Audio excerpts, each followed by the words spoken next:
Yeah, that's the problem with the homeless. Concern I have. Continuum care people are not always inclusive of those other agencies that handle the homeless. Okay? So we want to make sure that there's an equitable, procedure here that affords everybody the same opportunity, because continuum care is our catch group that is created through the city of Little Rock that. And I am not limiting, Okay, that's my our concern. partnership with just the CLC. Yeah, that's my concern, because there, like I said, there are people on the ground who do this work every day, Yes. and I don't want them discouraged because we don't do the outreach and connecting the dots Right. as far as they are concerned. I agree. Okay. But I will ask assistance from the board in getting the media attention for it, because we're only limited to a number of partners that we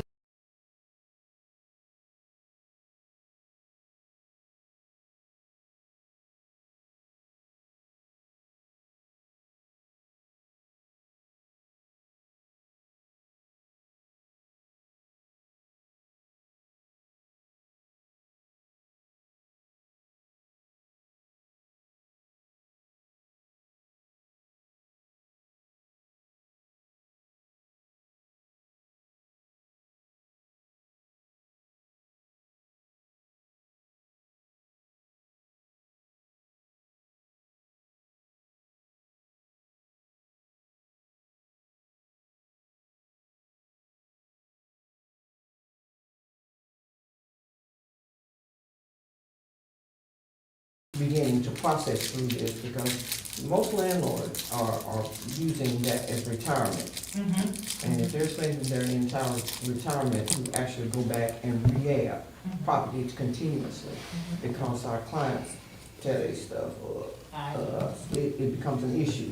So I'm asking that we somehow be inclusive of some type of training, because one of the things that we recognize is just like children getting keys to the car. I don't hear what you're telling me is my responsibility once you tell me I got a house. That's right. Okay, I become dead to everything you're talking about.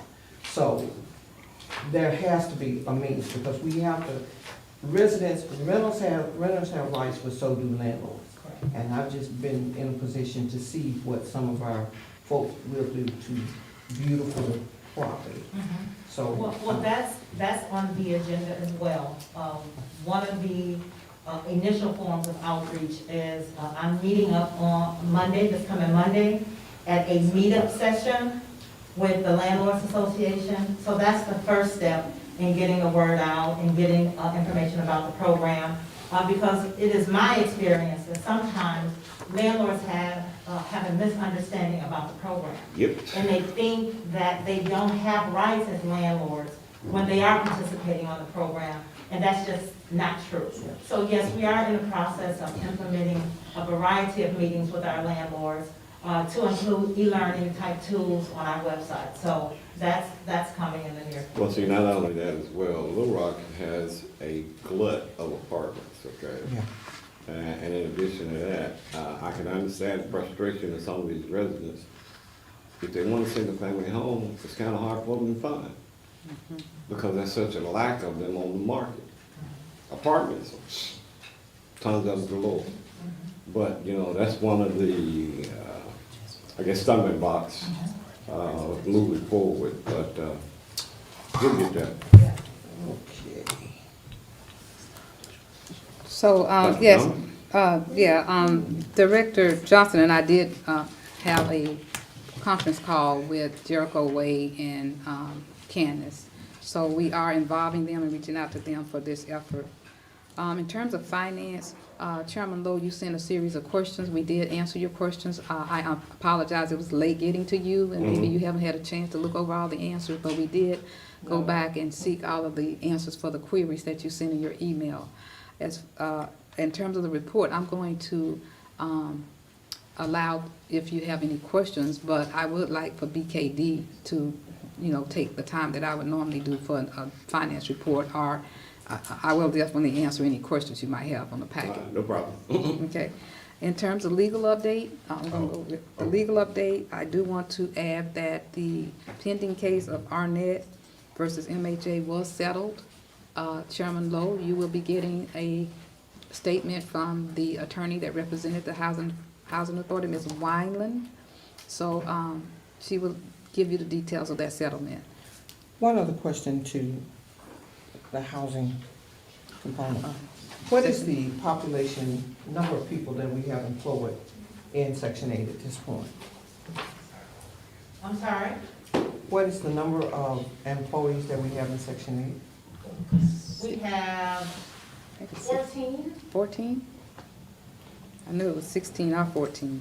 8? And that is how many over the recommendation of HUD? Well, I don't know that there is a particular recommendation from HUD as opposed to what our baseline is, how many vouchers, how many vouchers we have, what the duties are for each individual, so. I can say that we are down from 18 when I first came to 14, which is a reduction of 4. The targeted number is based on the total number of vouchers and the total number of people. I believe with that reduction from 18 to 14, that we may be within that range. I'm gonna go back and look at the actual ratio. It was 6 to 8 for the number of vouchers. We covered this in the assessment that we did back in November as to how many folks. Yeah, we got a total of maybe 3,000 vouchers. Yeah, Correct me if I'm wrong. 3,300 vouchers. Right Yeah, at correct me if I'm 3,000, wrong. right at 3,000. Well, like I said, and Dr. Drummond, I don't know how far along we are in the implementation of what that assessment said. But, I'm concerned that we still are that much over, and I don't know if we've introduced any new programs into that section of Section 8. But when we did the assessment, and I don't know if you've covered that assessment with the new folk, but that magic number, Chairman, please correct me if I'm wrong, was between 6 and 8? Between 6 to 8. 6 to 8. Based upon the number of vouchers that we currently total have. So we're still over, really, about 6 to 8 folks. So that's just a concern as we're looking at the finances of the agency, with no introduction of any new programs that bear revenue to the agency. Where is the cost in the agency? Yeah. Okay, I'll go back and revisit that with Director Johnson and talk to her about the actual ratios that we had in the study. Dr. Drummond, I'm very concerned that we stay consistent. If this was an issue in October and November, as far as our numbers in different areas, then it's still an issue. And it's still something that we need to work toward. Like I said, we spent several $1,000s doing a assessment to try to get some of our past transgressions cleaned up.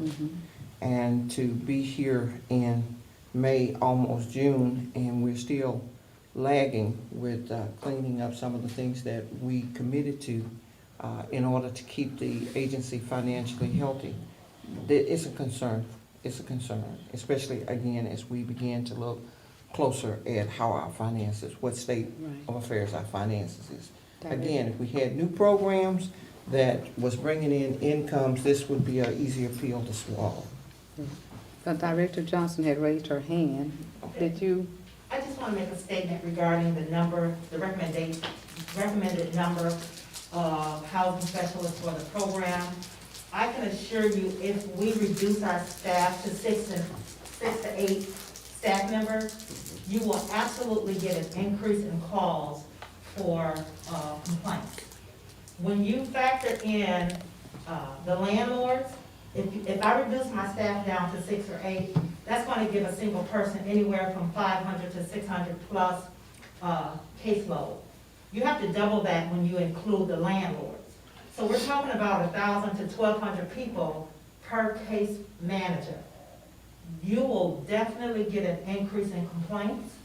You will definitely get a decrease in morale, because that is really a stressful number to have when you say, when we have 3,000 vouchers and you reduce the number of staff to six to eight. I hear what you're saying, what HUD said, but when you're on the front line working the clients and the landlords, it will get extremely stressful with that low number of staff members to the number of clients that we have on the program. Director Johnson, I will share with you that we did look at those numbers. Our phone system through Ring Central allows us to see how many calls are coming in, how many individuals are taking calls, and what those numbers look like. I would suggest you take a look at that as well, to see exactly what we're talking about. And we had some folks who weren't taking any calls because we had so many folk in that department. So this was a situation that, again, that we have labored with, but we again, as we look at, and I'm sure that HUD took that into consideration as they set numbers moving forward. So I would suggest to you that look at the phone system, check, and we talked about overlapping training, there being materials where everybody could have access to it in order to expedite some of the time people are spending.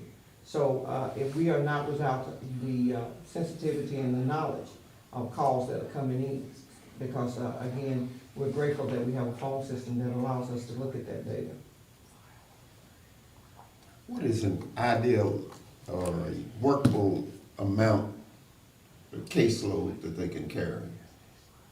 According to the ratio, it says, I have to go back and look at the report. I thought it said average about 500 per. 500? Yeah, per. they said 4 to We 6. only got 3,000, that's about 600 per individual. But everybody ain't calling in every day, okay? Right, yeah. So I mean, get over it. It ain't, everybody's not calling in every day. No, they're not. So, But that's just That's just a ballpark. it's just a Ballpark, ballpark. yeah. It's a ballpark. It's a ballpark figure. And Director Johnson is assessing her staff, and she will look at, I think she's already done some research on caseload and who is actually, and she did have made statements to me that there were some disproportionate amount of people handling less versus other handling more. So she is assessing that. And when you have that overage number, you increase the opportunity for that to happen. Chairman, I did give the legal update. Again, I did participate on that. It was an all-day ordeal, but that particular matter has been settled. In terms of procurement, the only procurement that will be forthcoming may be the auditors. And we did the evaluation of BKD. It's in your board packet. If not, it was a handout. Also, we did participate in a procurement review with Commissioner Lindsay on Thursday? Yeah. Thursday? And as a result of that, I have some recommendation that we want to update our current policy, and so it could be in accordance with CFR 200-312. Some of the things, and what I'd like to do is to work with staff to update that policy, and then provide the board with copies, draft copies of our recommendation that we make to the policy. Okay. And some of the things, just quickly. Please, Yeah. please. Oh, quickly. No, just give us some of the areas. Oh, okay. Yeah, we want to lower the amount of contracts that we enter into to $20,000 that the board would have to approve before. Now, that's come down from 25,000 because Yes, that was sir. changed previously. Well, okay. Well, you saw what it's in that current policy. Yeah, all right. Now, that is small purchase, not micro purchase. Right, that's small purchase, that's exactly. Anything over $20,000 would come before the board, okay? There is a section 3 that needs to be included in our policy, which addresses minority and folks that work. So I would like to work with them, our staff, to include that in there.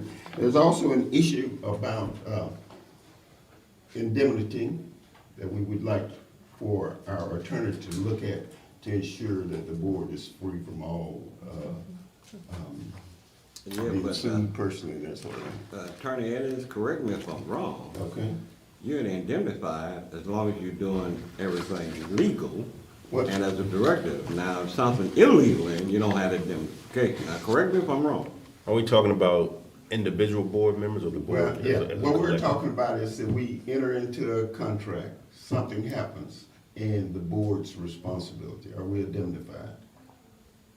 I'd have to look at Okay. the amount And- of, and- right. I hate to give advice on Right. something that I haven't seen. But we'll include you on the, Oh. to review that policy Okay. when we see, when we work it out. Anything else? No, ma'am. I would like to ask questions about our pool. The agency deals with a pool The procurement. selection. Mhm. Is there, did you find documentation that We did- showed how the pool is For- being for utilized? operating, no, we didn't look at that. When we That- will include that as part of it. Mhm. All right. Because now we talk about getting ourselves in trouble. Yes, that's If we are one not, of the if issues. we're going to yeah. operate as a pool, then the appropriate documentation needs to follow how we go about selecting folk and making sure that everybody gets an opportunity to participate, rather than us relying on one full person and we got 5 people in the pool. The other, In addition to that, I'm wondering, that 24 CFR Part 200 also talks about a procurement system, okay? Yeah, okay, right, Which I haven't seen. Yeah. And they're not talking about spreadsheets, okay? right. They're talking automated system. In talking with staff, there is a system out there that would allow us to use it. And I But did currently, men- we don't have it. Currently, we don't have it, but it's something that we talked about getting, which would, help us to notify the board about the extensions of contracts and that sort of thing. So I did mention that to them, or we did talk about looking Yeah, at because doing the, that. Another, just to use an illustration, and I know Mr. Jennings would appreciate this, there's a thing about having all that stuff on the spreadsheet. Yeah. Not on the system, not being backed up, not being kept securely, so that's why I mentioned that. and we did, and that was part of our discussions that we had. Didn't mean to bring you in, Mr. Jennings. well, one other group that, as we talked about contracts that have exhausted, Yeah, our legal, I think that, I don't know if we have, if I remember correctly, when we looked at the list of contracts that were about to expire, legal was one of those. So, and we've not had any evaluation forms to come before the board for that 90-day mhm. window. I am concerned about the 90-day window because that slows the process down. And if there's a system that gives a Yes. alert Particular. that right, this time for these accounts That's are exactly for, to be to be reviewed. evaluated. But I think legal was also one of those. And I think that there was one other chairman, so I'm gonna reserve the right to. Are we talking about the hearing officers? Mhm. Has Not, that- it has was, that no, expired? just our legal pool. Yeah. Our In legal pool. itself and how And we- it was how- exhausted. yeah. Uh-huh. Okay. It's exhausted. So there's a couple of others that I want us to look at Okay. as well. I meant to bring that list on, I'm sorry. Yeah, I'll check on the legal about the date that that it We all gonna have to expires. see him over there every now and then. I don't know what you're talking about. I think the memo that I got said that the only one that was coming up, maybe I'm going back in Where? time, was pest control or something like, that was Pest control, before, that that is was correct. We before talked we about did Yeah, that. that already We've is. But I done didn't see that. any more, Okay. but you know what, given that 90-day window, 3 months out, I'll go back and look at it. And the VKD was put on hold. Well, we had, and that, when we brought that up in December, Yeah. we were in the 90-day window then. Mhm. So, like I said, and legal was brought up at that time too, that's why I'm saying It needs to be. it needs to be looked at. Okay. So I know that former Deputy Director Hampton sent us a list, and there were several on there that would need To- near expiration. So it needs to be revisited. Right, sure. And as far as the MRI, the 10-mat system, the IT director is currently conducting a software search, and he is going to provide updates. He's spearheading that effort, and we are looking to replace our software.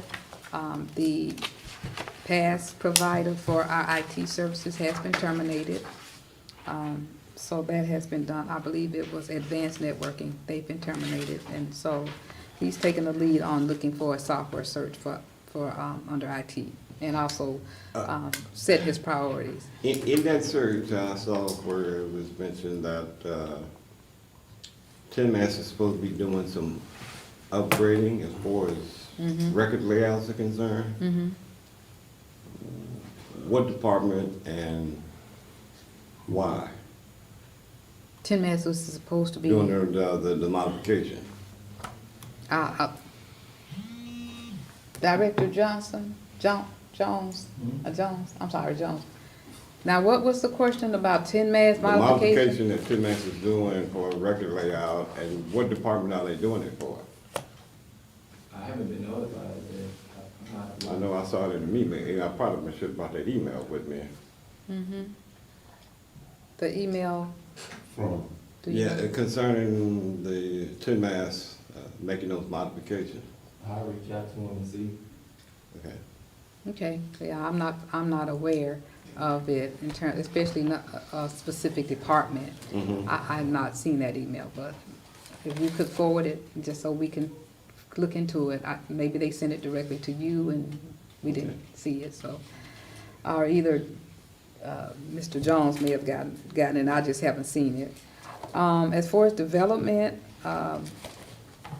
we did get the appraisals back for Hyde Park and Vernon Place. I don't know if you could call the one on Hyde Park a appraisal. It was basically a statement from the gentleman saying that he Yeah, found it I didn't agree extremely. with I that. didn't know, I don't understand that. I don't agree with that. Yeah. Because I can go right up to the Sexton's office, give them appraised value for any lot in the city of Gulf. Exactly, I mean, So I don't buy that. Okay, well, we'll go back. We did He it. probably need to give us some of our money back. Oh, Well, he said I he thought did, he said it was no charge. Cause he didn't. he didn't do nothing. I was gonna say He too. said it was no charge, So, yeah. I mean, but what other alternative, I mean. I'll make a suggestion. Yeah. Well, we can go back out too. We Yeah. we Go just, ahead and do look nothing up so those easy. lots on the assessor's office, and we use that as appraised value as a baseline. Each lot. Yeah. The information's already over there. Just use it as a baseline. okay. So, but what is he saying? I mean, is he saying that? He's saying because it's not developed. Yes, And that there's no there's no value through, to- no, there's no through streets. He can't make a rational appraisal. It's just land. Yeah, Yeah. it's land. That's what he's It's saying. I just know. land. Never heard that. Well, we literally just got that this morning, and I forwarded it Yeah, to you but guys. see, I've but- known, several lots or several pieces of property in the city that didn't have. Undeveloped. Undeveloped, didn't Right, have through that- streets. Right, that But word. they have an appraised value though. Somebody paying taxes on, Watch out now.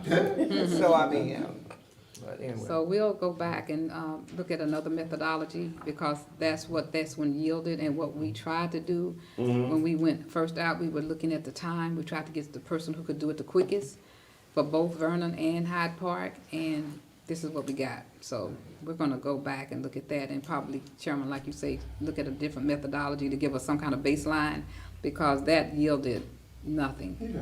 Yeah, so. And how Vernon long did it Place, take? yeah, How long did it take? Too long. about Yeah, 2 weeks. About 2 weeks. All right.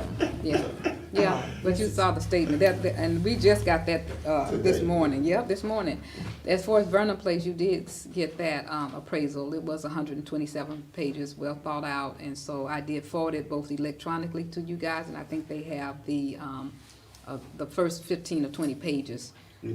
Should be, I don't know if they printed them today, but I sent the whole appraisal to you. Okay. Mr. Chairman, Yes, point of ma'am. order.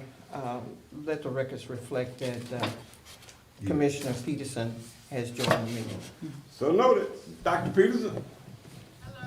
And congratulations again on your walk across the stage, and that you are truly, truly official. Yeah, Please turn the volume All up. right. That concludes my updates for each of the respective departments, other than what is already in your board packet. I would, Chairman, when we get to the resolution, I am going to recommend that we table it. I Okay. did do some checking, and those numbers are incorrect.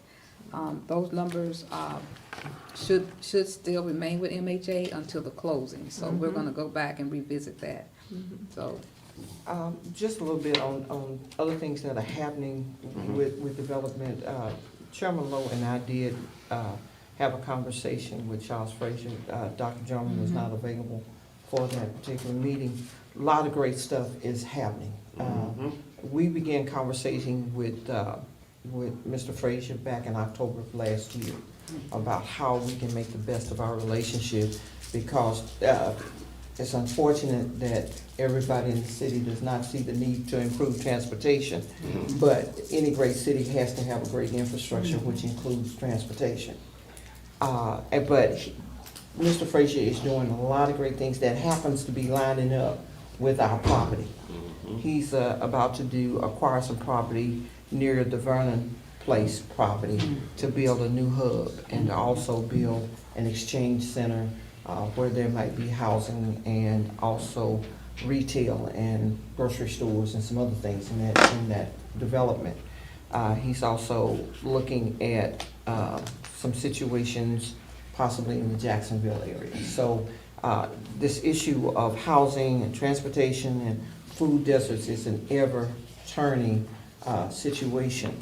There is a meeting, there is an event August the 19th that is being proposed by another group to deal with the issues that matter. And I will send out the link so that it is a free event. So we will send out the link so that you can either choose to register for that event or not. There's a couple of reports that we're going to send out. Community Needs, which was done in 2020, that basically it talks a lot about housing and where we need to be headed with housing. And it was done by a student from the Clinton School of Public Policy. And later today, as part of our meeting, we're going to share the one that we're doing that is a two-year study to deal with also housing, education, incarceration, the criminal justice system, economic growth, and there's another one. There are 5. But there's a lot of great things that are happening. On the 27th of July, we are having a roundtable discussion here in this room, inviting people to the table that are doing things in housing and development. Then in October, we hope to come back with a strategic planning to deal with the summit that will detail new strategies going into the new year on housing. CACH and its board will be kind of taking the lead on this meeting, so as a part of the new development piece, and so we can keep it moving. We realize there's a lot of things going on within MHA that limits the time that staff can take away. But if we hold the meetings in the building, then staff can just come downstairs to those meetings. And that's been some of the ideology of hosting them here. But there are already about 20, 30 people that are in line to be around the table to begin to set a strategy. The city of Little Rock, in the last 6 to 7 years, has only built between 120 and 130 houses. We have done less than that, okay? So the 2 major entities that should be building houses has been lax. Now, we've had a lot of housing development going on in the community by different other individuals and contractors, but we have not. Those entities that should be engaged in the whole housing realm have not engaged. And again, with food deserts and transportation being at the top of the list of those things that need to be taken into consideration, it's just good that we do this going into 2021 to make sure we're all on the same page of the playbook. So that's just another piece about And it makes it more effective for us to go after grants and funding and other opportunities to make sure that we're able to fund some of the things that we're trying to get done. One more update. We have been meeting with the Downtown Neighborhood Association regarding some issues with Paris Towers. Commissioner Jackson did mention that to me, and he has had a meeting as well. I had an actual meeting with the Downtown Association. I attended their last meeting, and the Paris Towers was one of the issues on their agenda, but I did inform them that. What was their concern? A crime, just Then why, if they see something, why don't they report it? I can't answer that, Chairman. I mean, I'm just being facetious yeah. and rhetorical. Yeah. But, you know, I have a problem when you try to imply that a particular building, place, or people is the reason for crime. I have a problem with that. Yeah. And I think with the board, there's the knowledge that there is a desire to have the present residents out of that building and for that to become condos, okay? We've known that since we tried to do RAD, or did do RAD there several years ago. Again, I'm as concerned about the residents of our towers being treated with the same dignity and respect living in their housing as I am about the neighborhood. Right. And that's also not being facetious, but you know, as a saying, why can't we all live together? Right. There has to be a common ground of how people exist in the same area. Those towers have been there for more than 50 years. And I would dare say most of those residents have moved in the last 20. So it's not, you know, and I don't know how people buy houses anymore, but we used to drive through neighborhoods on Saturday to see what they look like. Right. So they're not without knowledge, and that's not minimizing their right to their comfort and their peace and the value of their homes. But I think that there are some give and take on both sides. Well, I'm saying if they see it on the street, call police. Call police. Call police. Yeah. But don't imply that it's coming from one spot. Don't make that implication. Right. And I did talk to the president, Ms. Pilcher, Sarah Pilcher, and assured her that we are, you know, aware of their concerns. I did attend the meeting. I did tell them about a grant that we're going after to possibly increase the baseline security for that area. But Chairman, I agree. I think it's just an easy target, an easy for people to just point to that particular location and say, because when I asked for specific examples, they were very vague. Didn't have any. Yeah, so, No data to back up any. But one thing I did like, and Sonia and them said that they're going to follow up on it. Assistant Chief Haskell and them brought all the reports from the prior year. Sonia said she's gonna go through and look through them, see whether or not it's in attendance. And to me, that's more proactive than preventive. And maybe at some point in time, just start getting them every month. And that way, you know, not only we'd be on top of it, the government be on top of it, and the residents be put on notice, look, you can't come over here acting a fool. But I would also say, We're not gonna tolerate it. I would also say evaluate the security that is in place. Does your security look like security?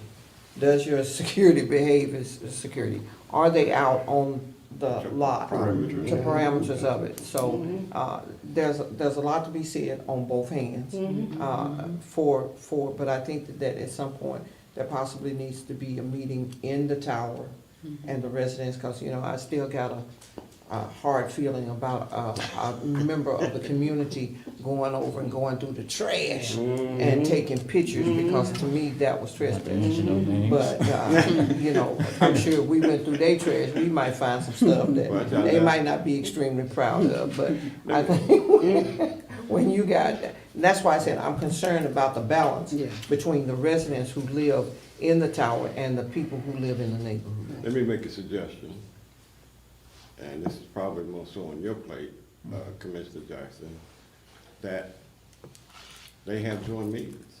Yeah.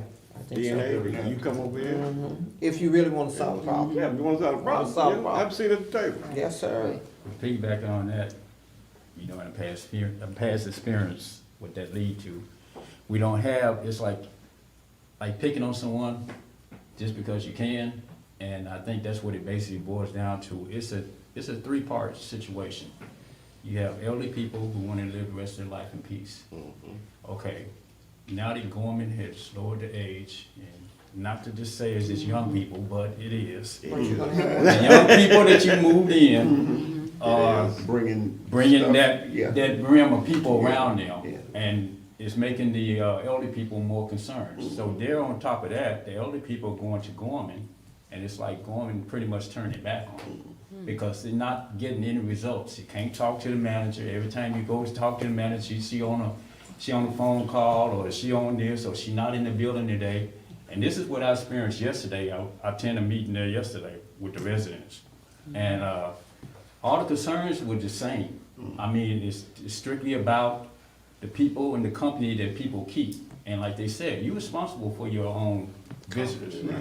And with people coming out there, they hang out in the parking lot, and that's another one. You know, you can't hang out in the parking lot after 10 o'clock at night. You know what's going on. Yeah. And I have seen it in the past at our towers. You have a car that pulls up, somebody walk down the street, get in that car, they get out the car, walk back home. You know what's going on. So my saying is this, like you said, you can't get anything solved if the other person's not willing to do anything. You point the finger, but you don't want to do anything. It's just like we had people in the past called me, told me all this about what there's going on and taking pictures. Well, you trespassing. You on these people's property. You can't go in there and dump their trash out, take a picture, send it to me, and tell me this is what's going on. But when I call and reach out to you and tell you to come down here for a meeting, or we could try to talk, I don't get no response. So that's basically what is going on in that neighborhood. The elderly people feel that they have nobody on their side, and the people in the neighborhood pointing fingers at them, but they're not trying to do nothing. You know, and all they can do is say, well, you know, it's a bad crime area. Okay, you did everything you can. They removed the benches on the Arch Street side, which they shouldn't have did, because first of all, that's their property. Right. That's where they live. Right. And so, you know, like I said, you can't help the situation when you don't get help. So my thing is, like you said, I'm reaching back out to the police department, sure enough, to try to get them out. I finally got in touch with Lieutenant Dyer, and they were working on trying to do, you know, the patrols through the area as well. So, you know, that's all we can do right now. I mean, if we Well, get. I would offer them, Downtown Neighborhood Association, set up a meeting, come on, sit down at the table, let's talk. Well, we can do that, but like I said. Well, you know, hands are tied. even when we got ready to do RED, we invited the downtown neighborhood in because Come on, let's their talk. bottom line, their thought process was, we couldn't go in there and do anything to our own property. And so it is a bit of an education that needs to go on with the property owners. And I do agree, if I buy a home, I want my property value to Right. stay up here. But again, that neighborhood has what it has. And it has a tower in it where you got a lot of people who are in a small space. They are going to be outside. They're going to talk, they're gonna play dominoes, they're gonna listen to music, and with the different dynamics of the makeup of those folks who are there now, it is not the little older ladies coming out just to get in a car. And that early on was the population we had there. I don't know if they wanna seek a waiver to make it 55 and older, to start being able to send people to other locations.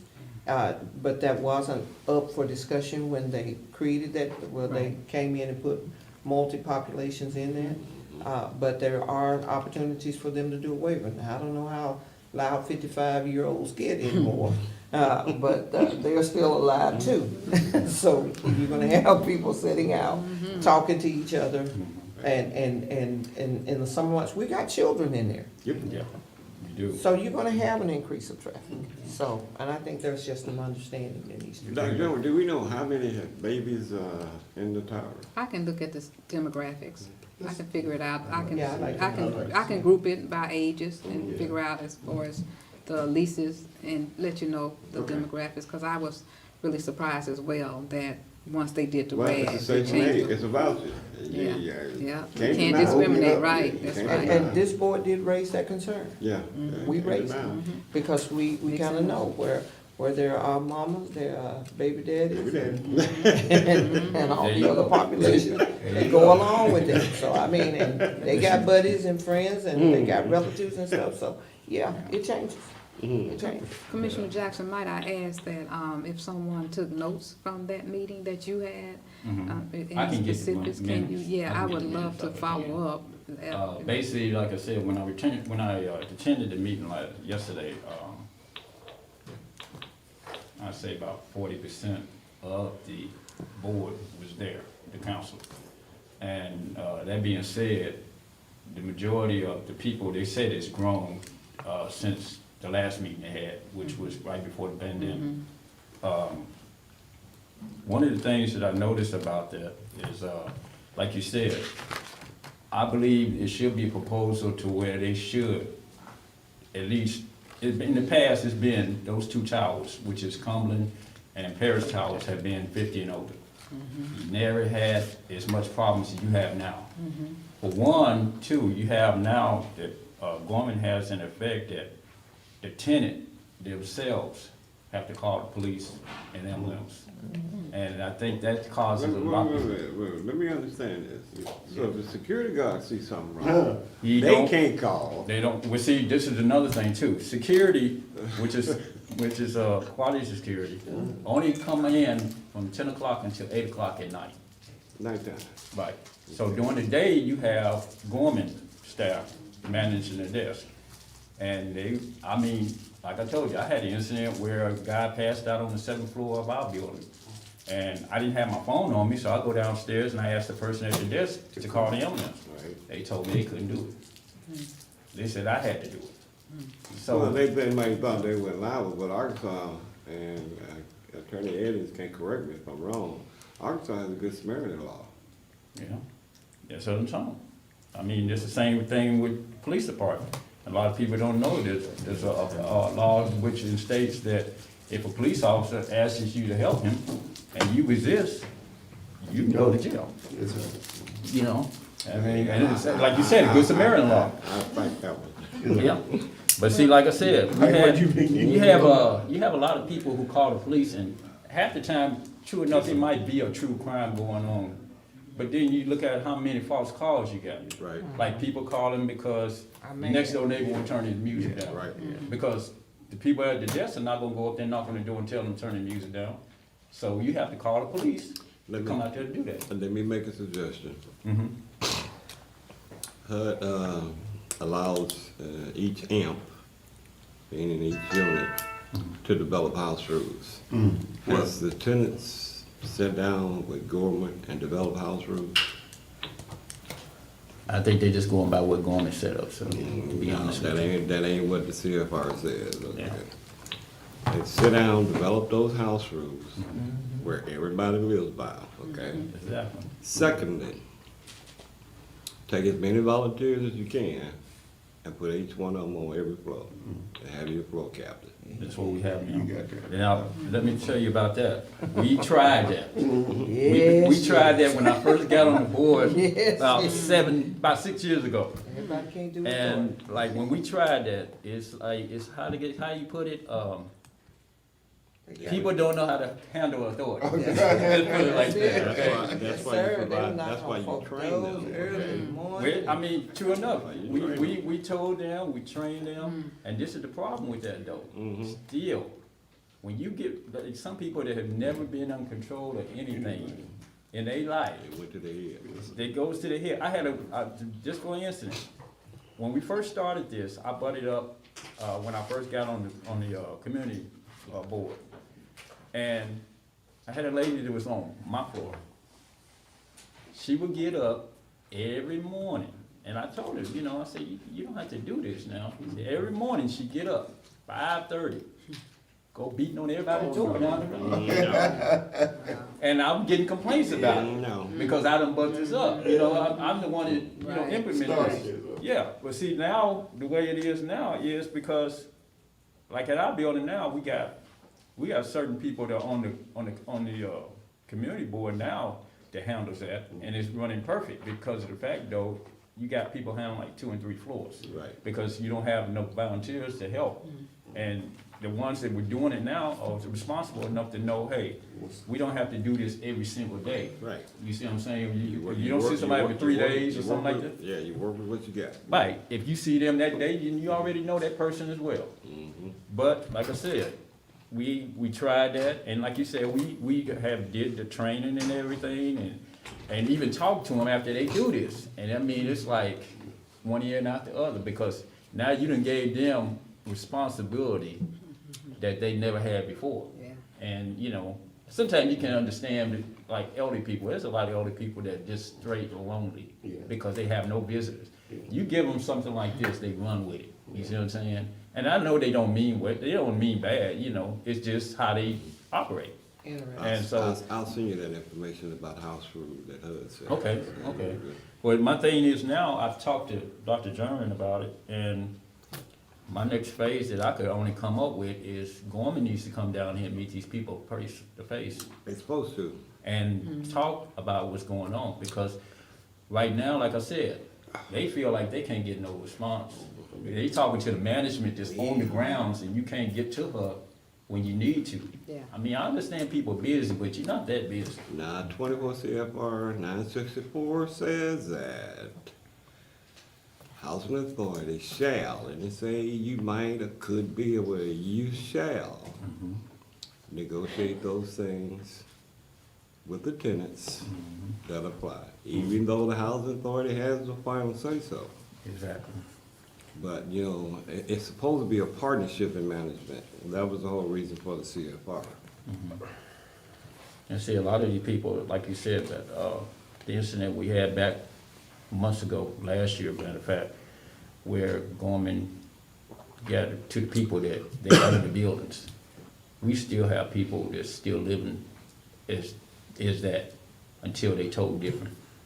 I meet people every day in each one of these towers that think that Gorman owns the building. And that's the only thing that they can know, that's the only person they can go to, and when they can't get no response from them, you know. And that's why I'm trying to go through all the buildings, hold meetings, and educate the people that you do have me, you know, to come to.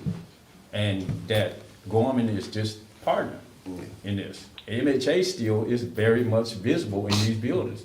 And that's the one thing I'm trying to get people to see now, because like a lot of new people moving in every day, all they seeing now is Gorman on the door, Gorman on the sign. So they like, okay, Gorman on the building. But, you know, But there are also other resources out there that I'm sure that Gorman nor MHA wants to interact with our issues.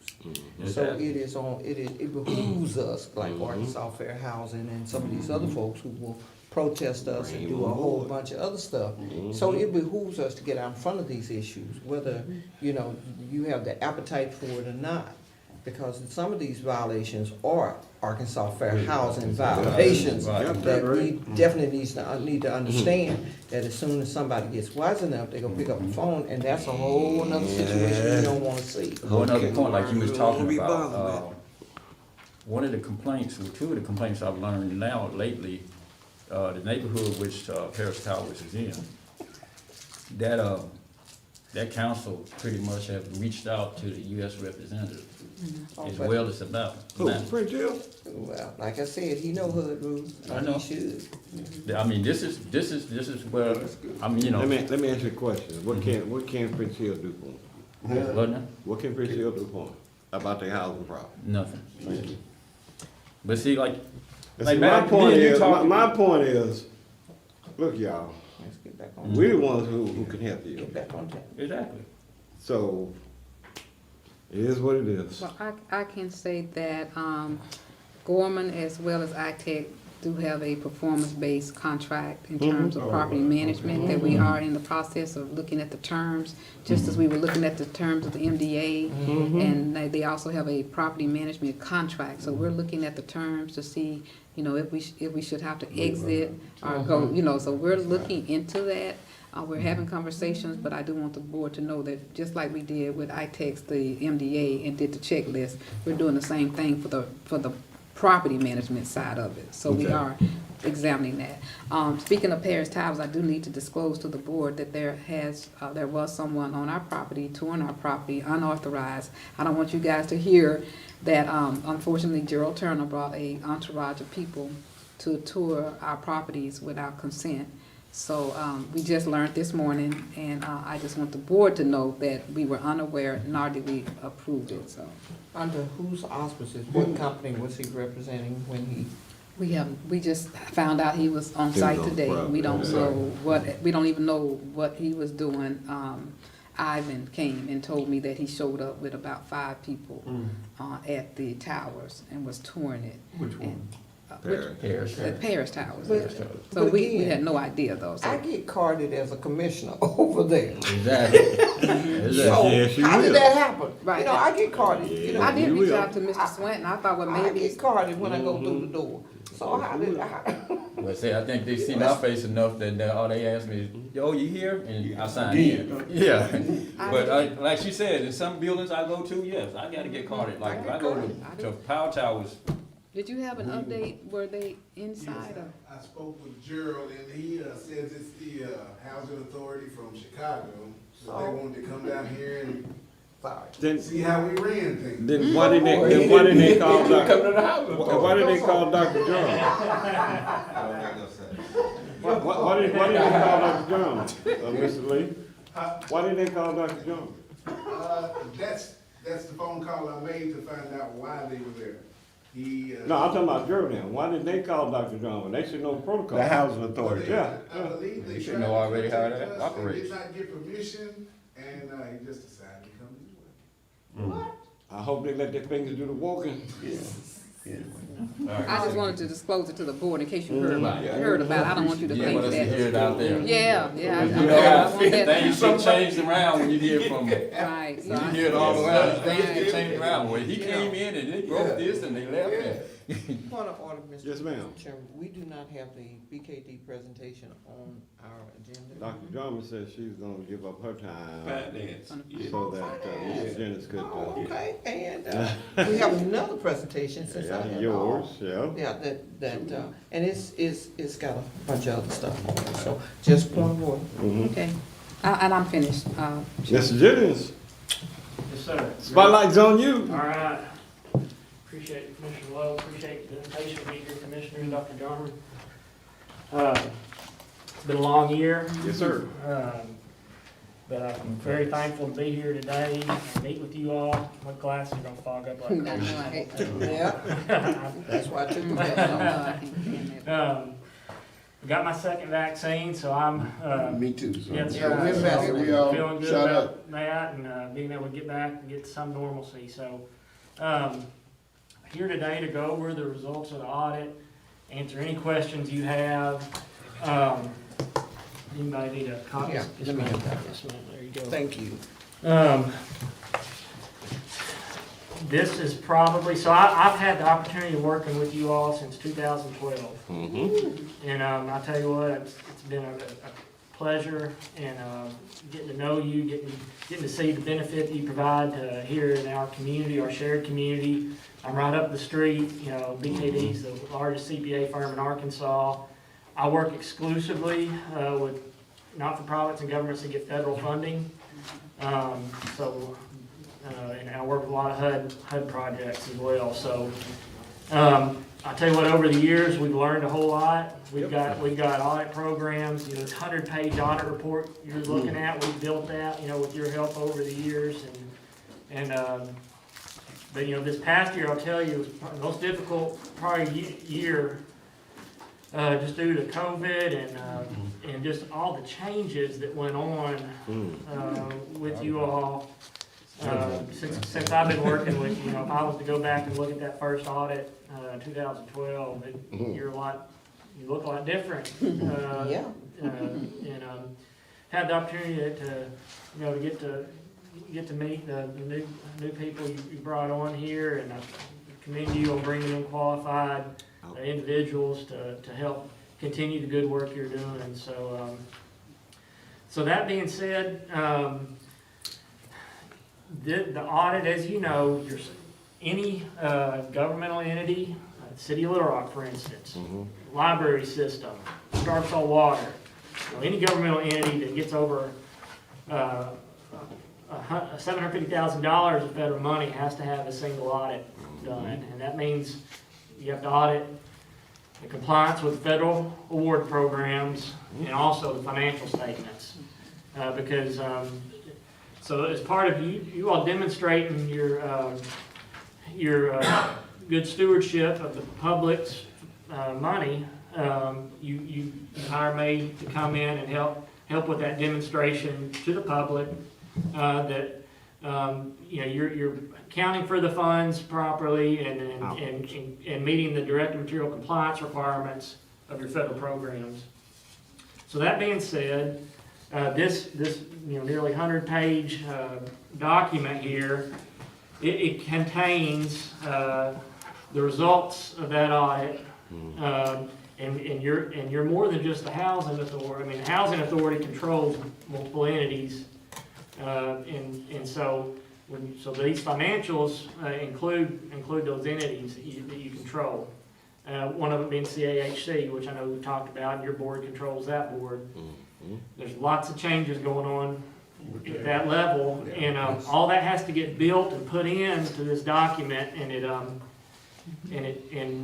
DKD has taken on a big role in getting this document and helping you all, assisting with getting this format in the right presentation for the governmental accounting standards. So that being said, there's a few things I do want to make sure we look at that are significant in here, so you can review it, ask questions or whatever. But the first thing I want to point you to is if you'll go to page 51, down at the bottom there. This is the schedule of expenditures of federal awards. And what you'll see is $19 million of federal grant money that was received for the audit year. And what you can see is the vast majority of that is Section 8, which was completely understandable when you think about how, some of the things you've done with the RAD conversions and moving it. So if we look at this mix of revenues, you'd see that shift over the years with more of it going into Section 8, which is exactly what you all as a governing body have worked towards. So that being said, we were required to audit as major programs those first two. We did audit the public housing was required to be audited because you had almost $1 million of those funds, and so we audited that program, and then we also audited the Section 8 program. And we do have some findings. If I would invite any of you all to go to whitehouse.gov, print down the audit compliance supplement, which is the rule book I have to hold you to, and I mean it is the number of tests and compliance requirements that we have to hold you to are very, very numerous, and so a significant portion of our time when we're carrying out our audits is not necessarily looking at the financial statements, it's looking at your compliance with these programs. What do you do as far as pulling people off the waiting list? What do you do as far as checking income and eligibility requirements? What do you do as far as making sure reports are filed and filed on time? What do you do as far as making sure you got declaration of trust on all your properties? There's the Section 8 and public housing are two of the more extensive audit. Feedback. So anyway, what I want y'all to know is, and then I know you know this, a big portion of the audit is devoted to auditing your compliance, with those requirements. And, when Mr. Delaney came on, he started help work on a corrective action plan for the findings, and he's presented that, and so those are included there in the back for everybody. I'm not gonna get into the details of those. What I want you to know, though, is we have audit programs and audit work papers developed specifically for you to address those compliance requirements. So should HUD, and sometimes they do, say, hey, I want you to send me the backup for everything you looked at. They require us to pull statistical samples, they require us to make sure our samples are representative of the population, so we're real careful about documenting all that, ensuring that we're doing our job. Should HUD or another stakeholder want to see the backup for the testing that we do to help give the public that assurance? Yes, sir. Now, did you take into the account the waivers that HUD has for COVID? Particularly the reexaminations, and a couple of more that they changed the rule and allowed housing authorities, for those waivers. Did that affect this audit in any way? It'll affect next year's, yes, sir. Okay. Affect next- Yes, sir. Yeah, and I'll tell y'all, one of the things that it's hard for me to know sometimes is we may ask to see something, and if it can't be found, maybe something just got filed in the wrong spot, somebody just can't find it, and so, I would advise you all, if HUD were to follow up, or I would, say, maybe somebody did comply with this, but they couldn't bring it forward and prove it for audit inspection at the time. Sometimes I just gotta cut bait and move on, and we do, over the years, we've tried to work really closely with your staff, because I know you've got a lot of your tenant files and stuff are spread out all over the city. I mean, I know you're working to get more electronic and bring all that. So what I'm saying is, I know it's a big deal for you to gather all the voluminous amount of information that we have to go through, which is one of the good things, hopefully you find benefit to me being here local in town. My team can just walk over because I know you used to use out of town auditors, but that being said, sometimes it may have been that the compliance, that somebody could truly devote the time and energy to find it and prove it. Anyway, that being said, we do have audit findings in the back there. There has been corrective action prepared by your staff in response to all those. So I'm not going to go over those in detail, but if you ever wanted me to, or you wanted to see the support for all that, I think we gave all that to Mr. Delaney, and so he has it all. But I'm happy to come and talk more about our testing. I've got a team who helps me with your audit. I'd be happy to come over here and do a training on some of the stuff we look at. But again, I know you're all familiar with it. It's the same stuff your team's testing day in and day out. What about the repeat findings? Were there significant or? There were some repeat findings. They're in the back there. Some of them were corrected. Okay. Some of them were corrected. I think those are summarized. The copy I printed out didn't have those back pages on there, but if you go to the back, there's 64 pages. Yes, sir. Yeah, if you go back, there is we do look at the findings and indicate which ones to be printed. I think it'll be real important this year to see, what kind of correction, and from talking to Mr. Andy, I know he's, and the team, they're working to address these findings. If you look at their corrective action plan, I think you'll believe, their corrective action does look like it is addressing the issues. And I have a copy of their corrective action here. This is required to be on letterhead, housing authority letterhead. This gets filed with the audit. So hopefully you all you have a chance to look over that and make sure you agree with management's. And we've talked to management about it. We think this corrective action looks good to address it.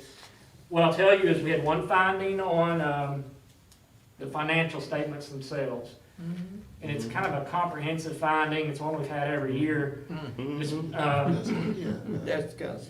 It's historically your finance director is really good at, keeping cash basis books and so forth, but, this full accrual accounting, when you're consolidating and, needing to understand what the governmental accounting rules are and so forth, that's where we've had to come in, do a lot of assistance.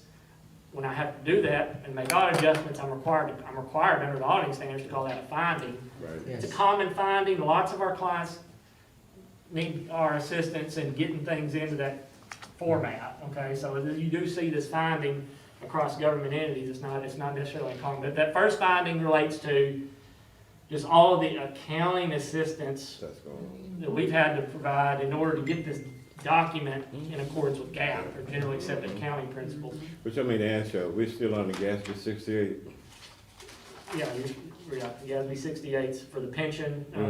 Yeah, so, the GASB 68, and that's on a lot of, I think on your employees, remind me what your employees are, what plan your employees are under. Y'all are under APRS. No, we're not on April. Yeah, I'll tell you, Private like if you look at City of Little Rocks, Right. they have a monstrous liability out there for their employees. In a lot of cases, you as a municipal entity, your liabilities don't look as bad as some of these other municipals look like, because they've got these huge liabilities, pension liabilities on their employees. I mean, a lot of times it's the biggest debt item on the financial statements. Could you do me a favor for the viewing audience and explain exactly what net position is?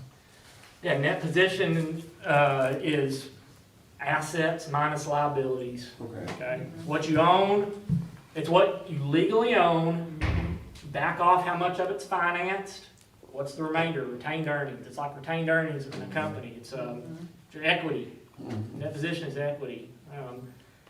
So in the event that somebody wants to FOIA all this financial data, there won't be any confusion as to what our net position is?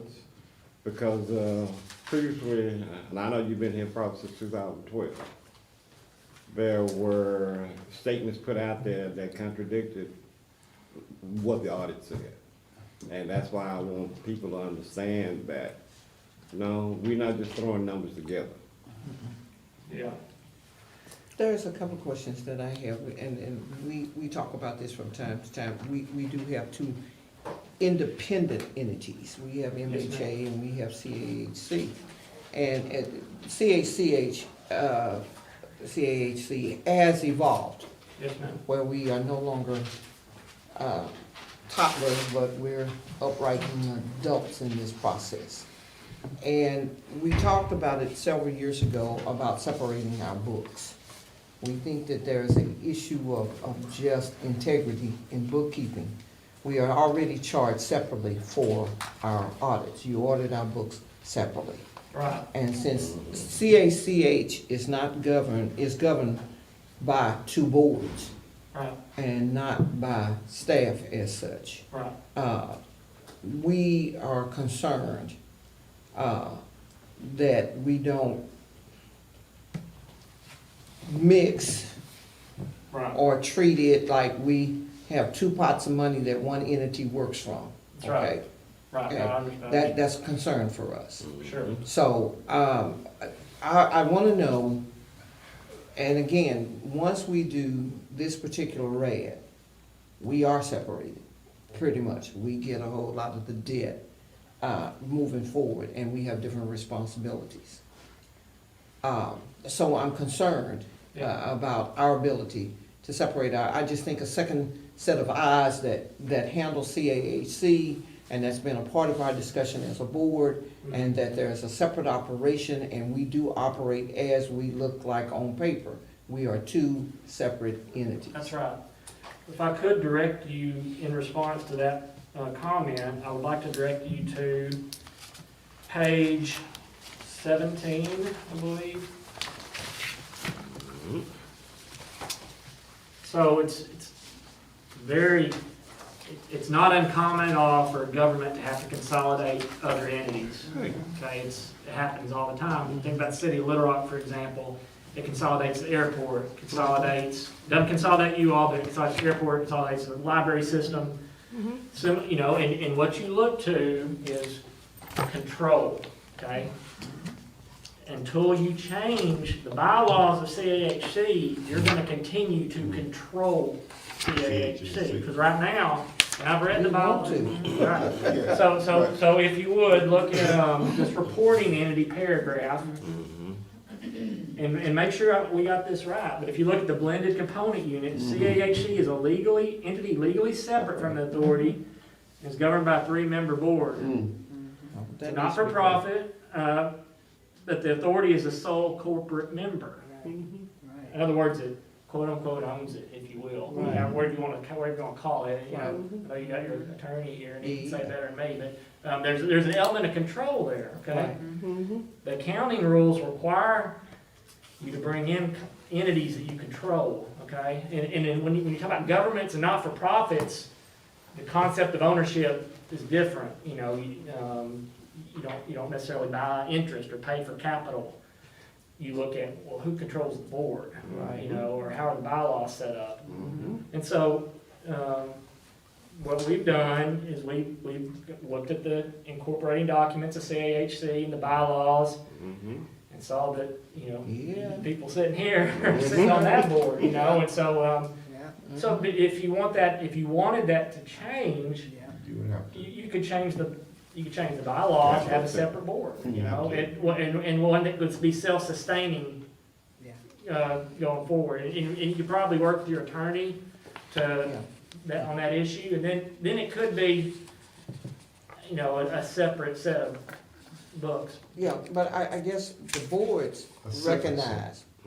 It is a separate. Yeah, it needs to be a separate set of I mean, books. but it is a separate. It is, sir. Yes, sir. Now, yeah, it is a separate set of books, but under the, we have. Reporting requirement. Yeah, I gotta smash it all back in. Right. And so if you look in my files, I've got spreadsheets that consolidate CAHC and to get the numbers in here.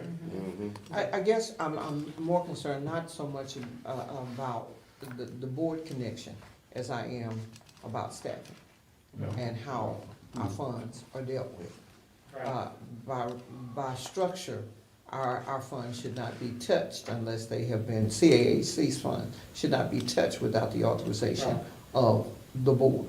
Okay. Right, and so you do have separate accounts. Yes, so. You know, Yeah, we better have separate, So, so those are the kinds of things that we want clear as we move forward. And from Chairman Lowe chairs this entity.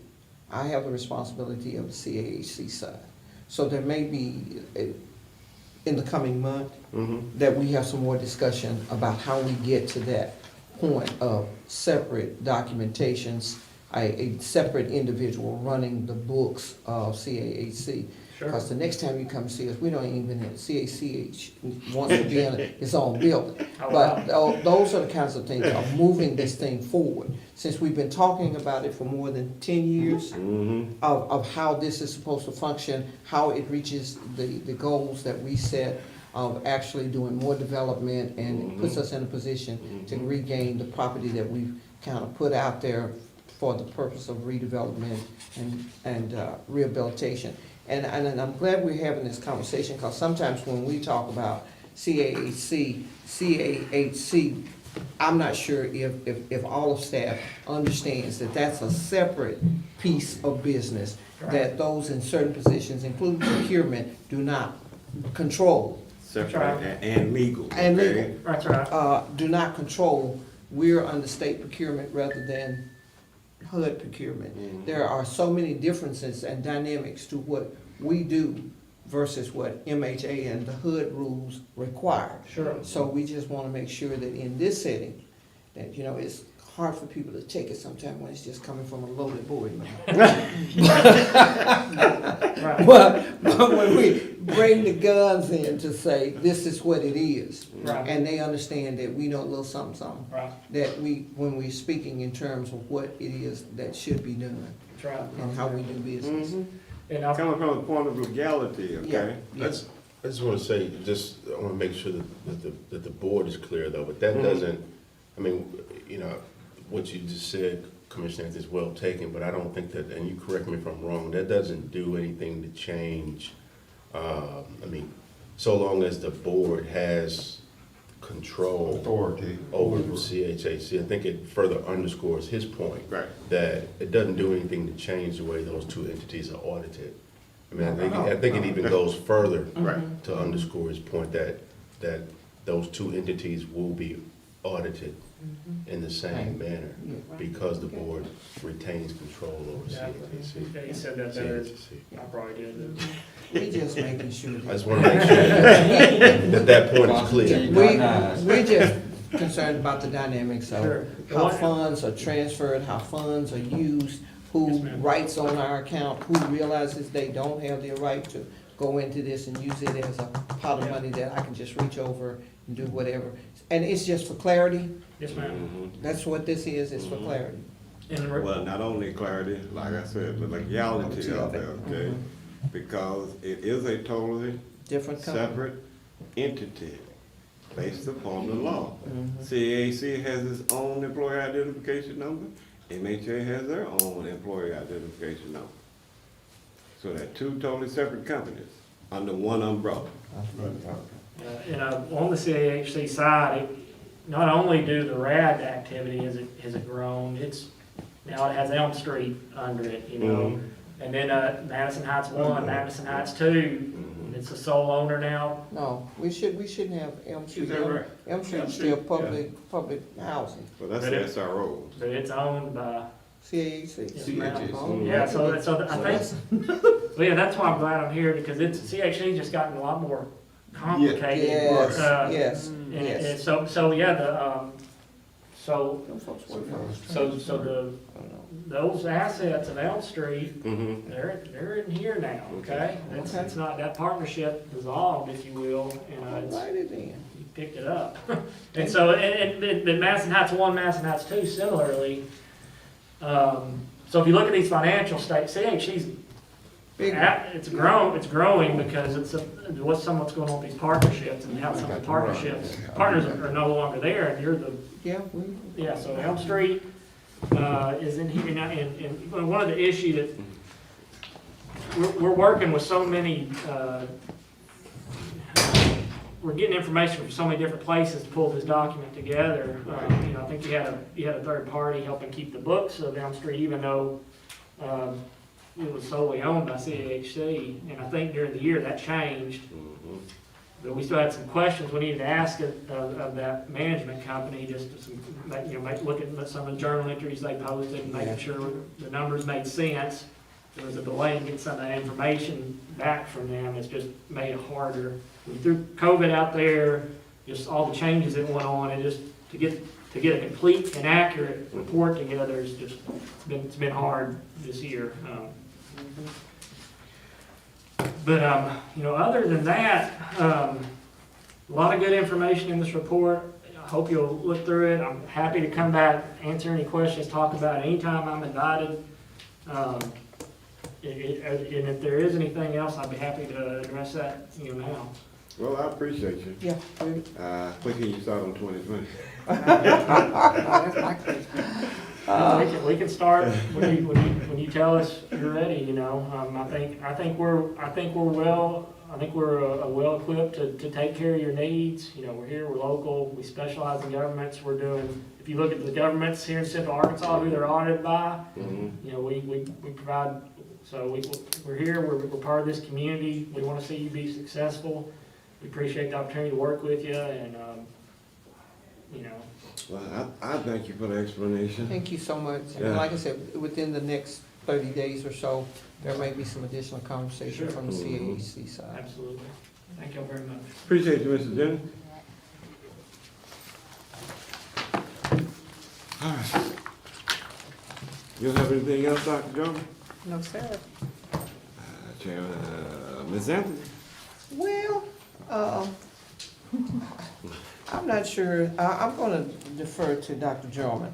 At last look, we still had two possible positions, that we needed to look at. One was management and procurement, and the other one was, HR. And as we get into the whole issue, and I know that Dr. Drummond was designating some of those responsibilities within the organization, especially on the procurement side. But the more we look at procurement and the impact, I'm hopeful that we'll get something stable in that position relatively soon. As an update, we currently have someone in that position. And I don't think that there's been any changes to that. I mean, they were doing other duties, but that position has been filled. Which position are we talking The about? procurement position. We have a procurement coordinator. And that is? Yeah, make us Who aware. is it? Jada Johnson has held that position. Dr. Drummond, now, that But you're not position was gonna fill put the out to manager be. of procurement position, though.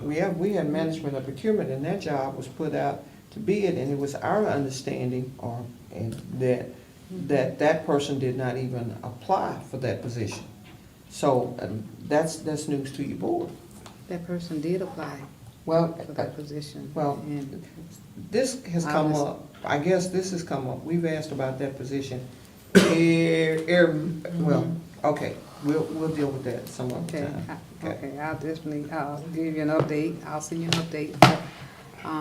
That position was posted on the website, and then we took it back down, so we never re-advertised it, and it has someone in it, does have an incumbent in that position. But we can talk about it. Yeah, if you want to. we should. Okay. Okay. And HR, that we are looking at assessing whether or not we even need a full-time HR person. We do have, Why not? well, our staff is relatively small.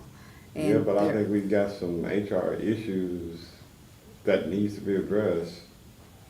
And right now, I don't see we having the capacity to do that, except to go get outside third-party vendors to do what we need to do. Well, initially, when we talked about the HR position, we talked about it wrapping into the Finance. deputy director's position when we initially talked about that position. And Dr. Drummond, you objected because you said you did not feel that that was the place for it to be. Yeah.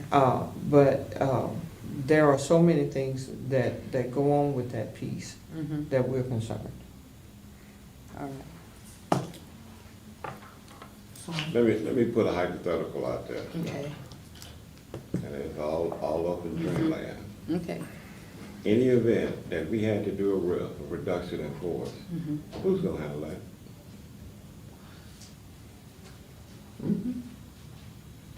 That would probably at this juncture be me and the deputy director. And We're not But that's HR a- that's expert. a HR. HR yeah. function though, okay? Mhm. And that's the point. Mhm. Have an HR person to come up with a risk policy in the event that we have to do so. And That's all we're saying. That person would have, should have more qualifications and skills to address our agency's need instead of going outside and spending more money. That, we shouldn't have to spend. Well, yeah, we shouldn't have to spend. I think a full-time HR person, that's a position that you feel that has constant, if it's filled to me, this agency does not require like the example that you gave of RIF. That's not gonna happen year-long. It's a one-time event, that if you're gonna do a RIF, you get your policies and you get your procedures and you get how you're gonna do the RIF. That's not a long-term role of a HR person. And what I am seeing is that I'm weighing it out because I do not believe that we need a full-time HR person. I think there are certain circumstances that may come up and you may disagree, but I just don't think that with the number of staff and it's reducing as you just mentioned, you wanted a reduction, that I don't think that, just like we were looking at the ratios for the ACV department, it's kind of hard to justify if you only got 15 employees, a full-time HR position. I will look at the ratios, I will look at the duties, and look at this agency, a lot of the things that an HR person does is already on automatic pilot, the benefits, the onboarding, when they hire new people. You know, I can look at what's been done. I believe in the past you had a HR person that did that was of higher qualifications.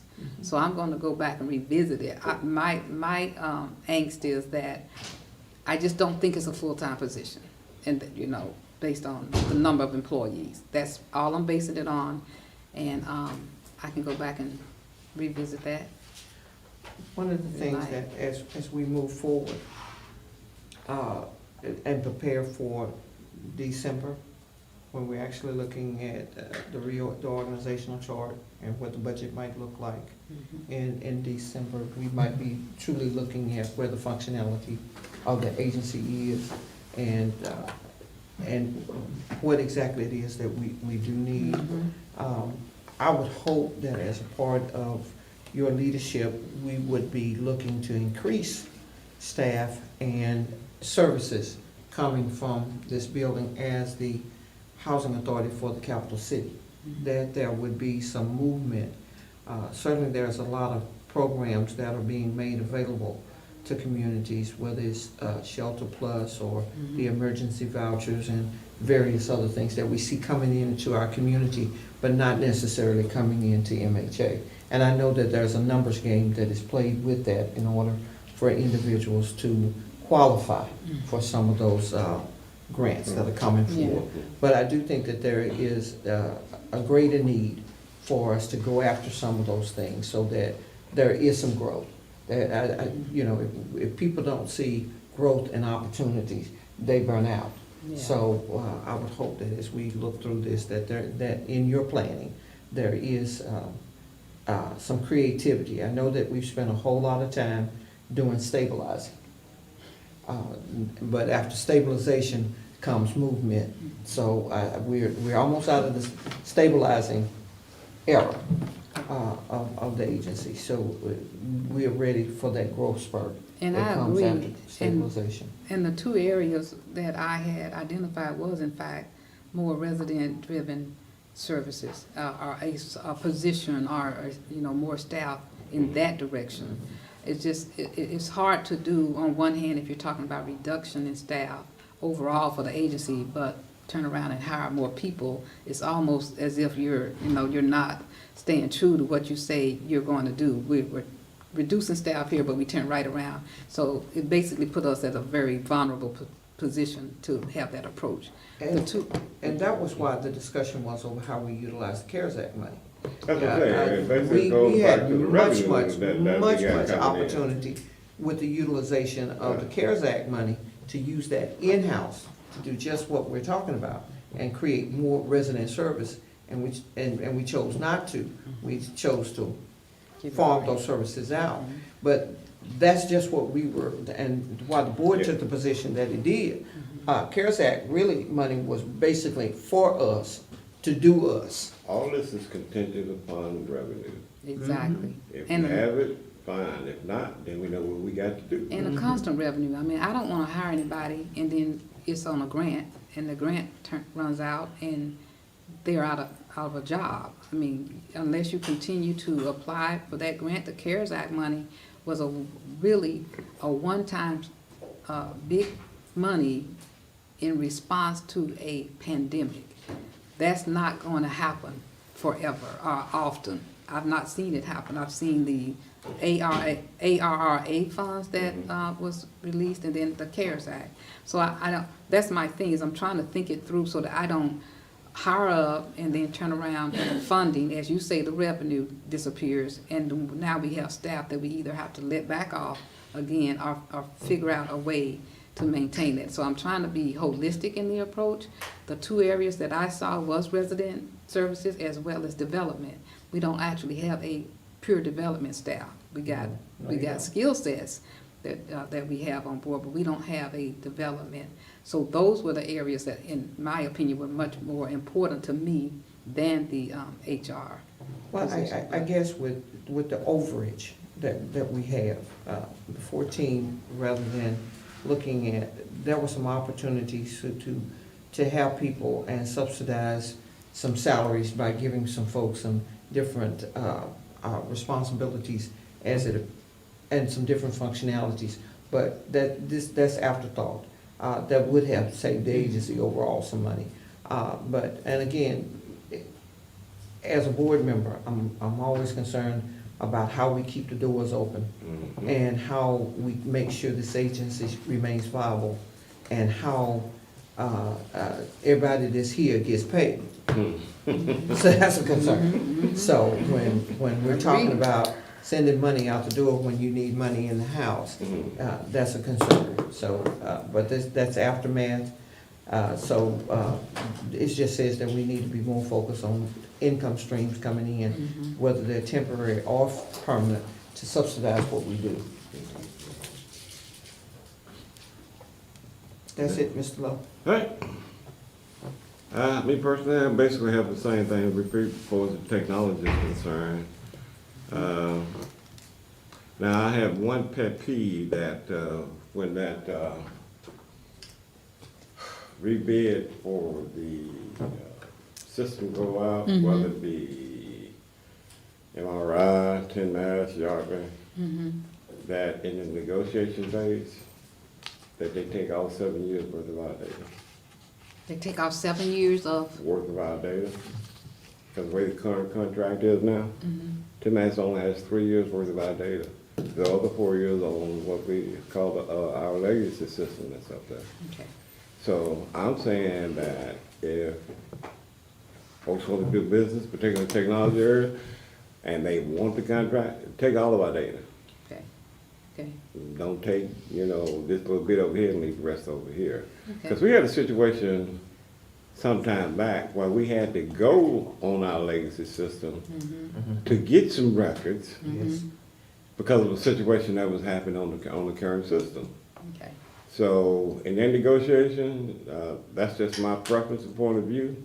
It's either all or nothing. okay, And when that service level agreement negotiation comes up, it should be about credits. I mean, it should be about cash, not credits. Their response time, whether it be 2, 4, 6, 8 hours that they're gonna respond. If you're not here, you're gonna pay us some of our money back. okay, We don't want credits. You could go out of business, okay? And credits are no good. okay. All right. Definitely, I see our IT director over there taking notes. Commissioner Jackson. Well, pretty much discussed my report. My thoughts exactly. But, going back over some of the things we discussed, those were the main issues of my report as far as concerns and questions with Paris Towers. As far as Cumberland Towers right now, we are just following through with everything, the calendar dates. I was sorry I forgot to bring the calendar again. You forget about us. They emailed it to That's us. all right. They emailed it last time. What, they did? Yeah, we saw it. Okay, well, they doing that, they following through with it like every day. They, I think it's on, I wanna say Monday they have bingo, Tuesday nights they have movie night, things like that. I really haven't had any concerns and questions from my residents. We'll have our meeting for the council next week, next Wednesday. We have our meeting every month, the third Wednesday of every month at 3 o'clock. Let me ask you, do y'all utilize that space over there?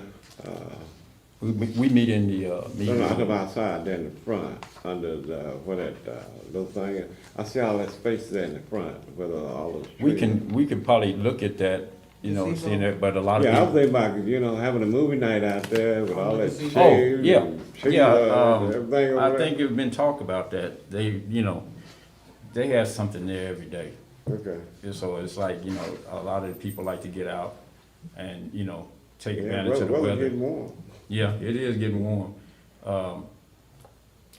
Like I said, we haven't had any issues. We had commodities, I think it was last month. The rooms, the exercise rooms are opening back up. The community room is opening back up. I think What the about only, vaccines? Are the buildings, they were holding vaccines. I think they won't have vaccine again until the week of the 20th, this week. I know Walgreens was. But I'm talking, but did we not have any entities coming on? They did, like I said, they have them spread out though. It's like, they just now started the second batch, which is, the first, shot they had was last month. And I think they have it again next week, and then again probably in June. You talking about Because- on site? On site? On site, yeah, On site. Walgreens was. Yeah, What's coming Walgreens on is site? doing, that's why I'm going to get mine at Walgreens, because I did schedule mine, because, you have to wait 90 days, so. So, other than that, Power Towers right now, it's still sketchy about their board right now. I've been discussing it with the vice president. They're having some issues with their president right now. And so, that being said, trying to work that out. They don't know if they're gonna vote the president off or what they're gonna do. They having some kind of issues. First thing they have to go to that bylaws for its recall. Exactly, Okay. and that's what I'm in the process of doing now.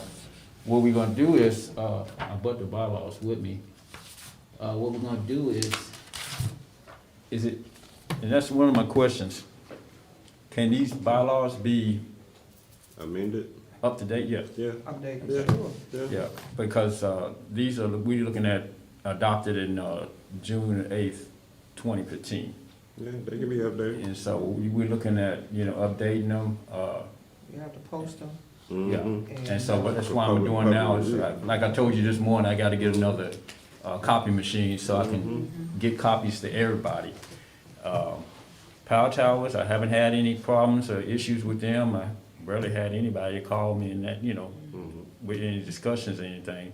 So they pretty quiet right now. That Sunset had that election? Sunset, my understanding, Sunset has just now got their board together. I was supposed to talk to Mr. Lee before he left and see what the situation is with that. I've been talking to Miss Tracy Brown, and she's thrilled with it. And so I have to try to, even though they haven't started RAB yet, I'm looking at everybody, and I plan to meet with them as well, because everybody don't know, like you said, the bylaws and what they're responsible for and what their assets are and everything. So I'm trying to get around to all the towers, especially all the councils. And we are going to we're going to form one main board that's going to be, made up of all the sites. And I pretty much took on the deal of being, and this was the idea of one of the council members that wanted the building. We were talking about having a liaison. And basically, I'm at all the meetings, and I give reports anyway. So I took on that responsibility now. That's why I go to everybody's meeting that they have. That way I can see firsthand and I can come back and report everything that's went on in that meeting, how that meeting went, and what they discussed. So. Question. Mhm. Has y'all voted to have a liaison to this board? Remember Ms. Nance? Ms. Nance was the liaison Before from she all moved. of them. Yeah, before she moved. Mr. Duke was gonna be, It should be voted by oh, okay. the council. Yeah, that's The what I'm council. It saying. should, Voted by the members, council right. should vote who they Right. want to sit here. Yeah, Dr. Drummond, before this young lady left, she was a liaison to this board, Ms. Nance, Okay. from all the councils. Okay, And there's always been a seat there, just never been, it hadn't been filled. okay. So, pretty much, that's my report. What is- Yeah, he be back. but he'd already given it. If he wants something else, you know, we'll come back to him. All right, Gorman on the phone? And I take John, Bobkin, John Little, Mr. Hopkins. Oh, let me get your volume up. Okay. Yeah, that Hopkins is, can't hear him. Yes, I'm here. Okay. Mr. Chairman, Dr. Lowe, Commissioners, and Dr. Jarman, good afternoon. Good afternoon. I'm pleased to report that we have had 2 meetings with the lenders, investors, and ADFA, and we are moving forward with closing documentation. We have just a few days ago submitted the latest version of the financing plan, i.e. model, for your review and Dr. Jarman. I'd just like to note that we don't know if HUD is going to impose any changes. We don't know if the interest rates are going to hold by the time we close. And we don't know what the final construction cost would be. Those are variables that may impact what you have. But right now is structured as is, the amounts shown for the loan from Housing Authority and CHC at much less than what the resolutions were. The higher amount was contemplated in case there are any changes that we cannot control relating to HUD, cost, and interest rates. Our main issue right now is to hurry up with HUD process. The HUD process is the one that gives us some heartburn in terms of timing. So hopefully we can get that under control soon, and we can report to you that that process is underway. Other than that, if you have any questions, I'll be happy to answer. I think, and Bodkin, I don't have the documents in front of me, but I think there was something that you were requesting from CAHC in the amount of some $25,000. And of course, this is before closing, where CACH really doesn't realize any expense until after closing. And again, I don't have it in front of me, but we did have several questions about the entire proposed model and the cost of it, and whether or not, you know, you were asking MHA, not CACH, but MHA to be your stopgap in whatever those overages might be, which was of a concern to us. So the board has not had an opportunity collectively to go over the model. We've received it separately, but we have not had an opportunity collectively to take a look at that. But, you know, I think I saw something where there was something pertaining to CAHC for some $25,000, and that was an objection, since we don't realize anything in this deal until after the closing. I don't recall what that $25,000 is that you're referring to. I'll be more than happy to look into it. As far as the models are concerned, if you have any questions, I'll be very happy to sit down and go through it line by line. And if there are any questions, I hope to be able to clarify it for you.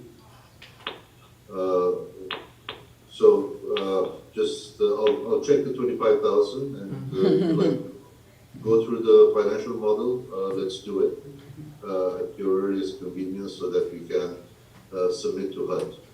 Well, and I know. Yeah, I'm with you. I think that the understanding is that CAC doesn't come to the picture until the ink dries. Now, correct me if I'm wrong. Well, he said he doesn't remember That's what that correct. was. That's Okay. So, we want you to get back with us on that. And again, I apologize that, you know, I got stung with the idea that you were asking us for money. So that part stayed with me.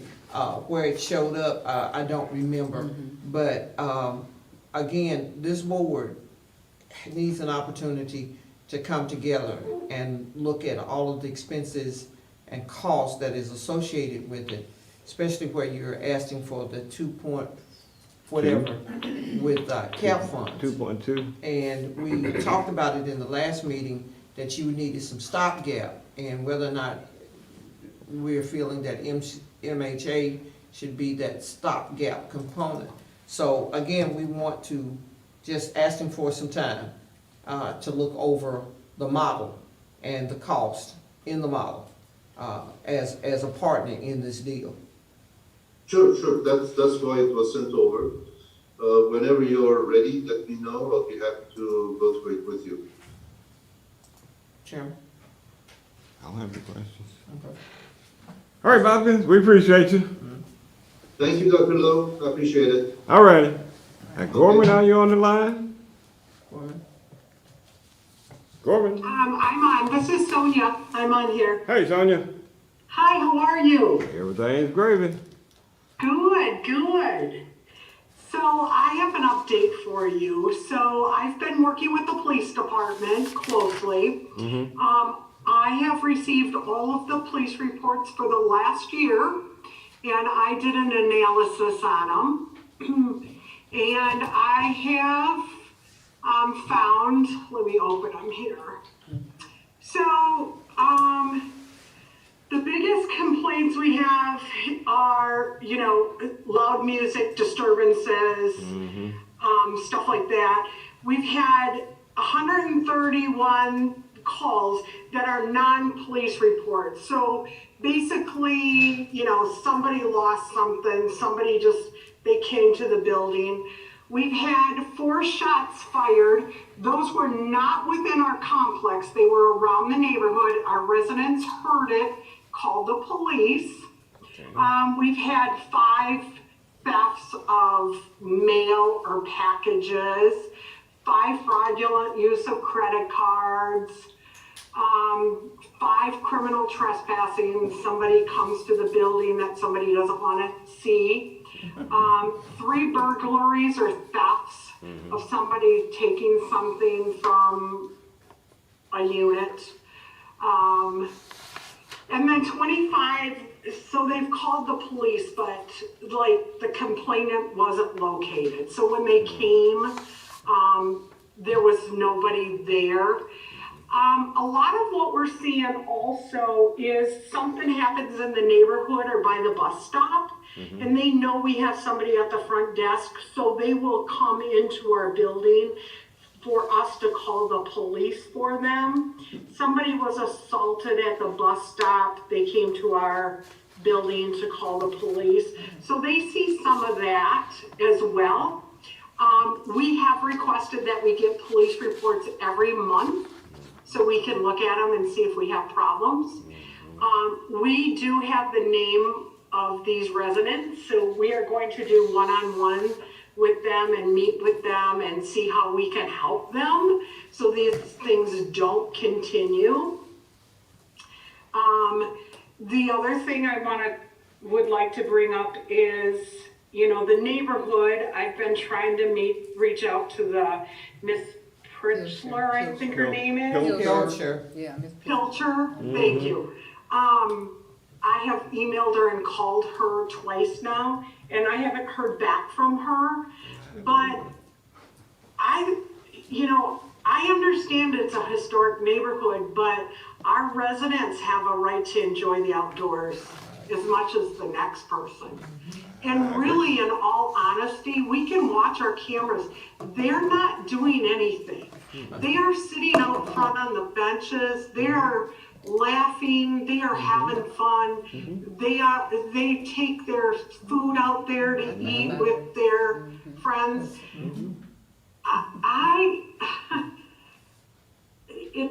It breaks my heart that I feel like they're targeting them. Yes. It is. And I feel like every time they call me about something, I feel like I have to protect our residents. Because that's my job. That's a lie. Sonia?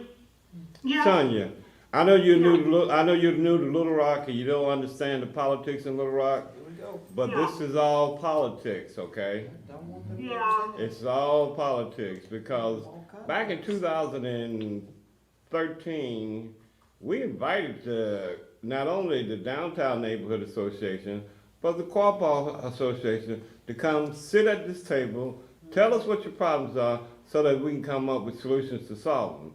I don't think you're gonna hear from Ms. Pilcher, okay? That's just my personal gut feeling. You can invite them, to have the discussion, but it's more of a pointing a finger type thing that they don't want, quote unquote, those people in the neighborhood. So that's what you're dealing with. It's basically all politics.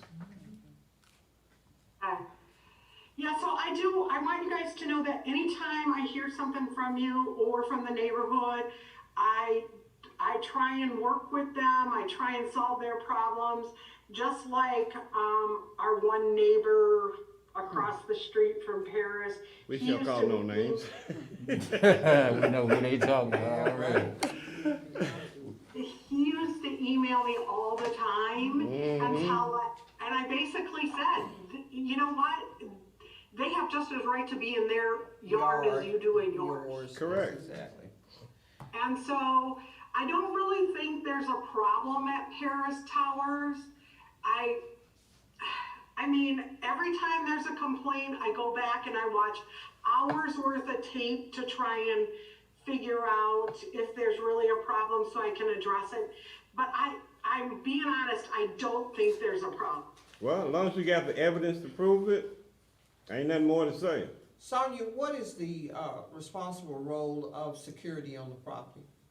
And what are the, and the actual hours of security on the property?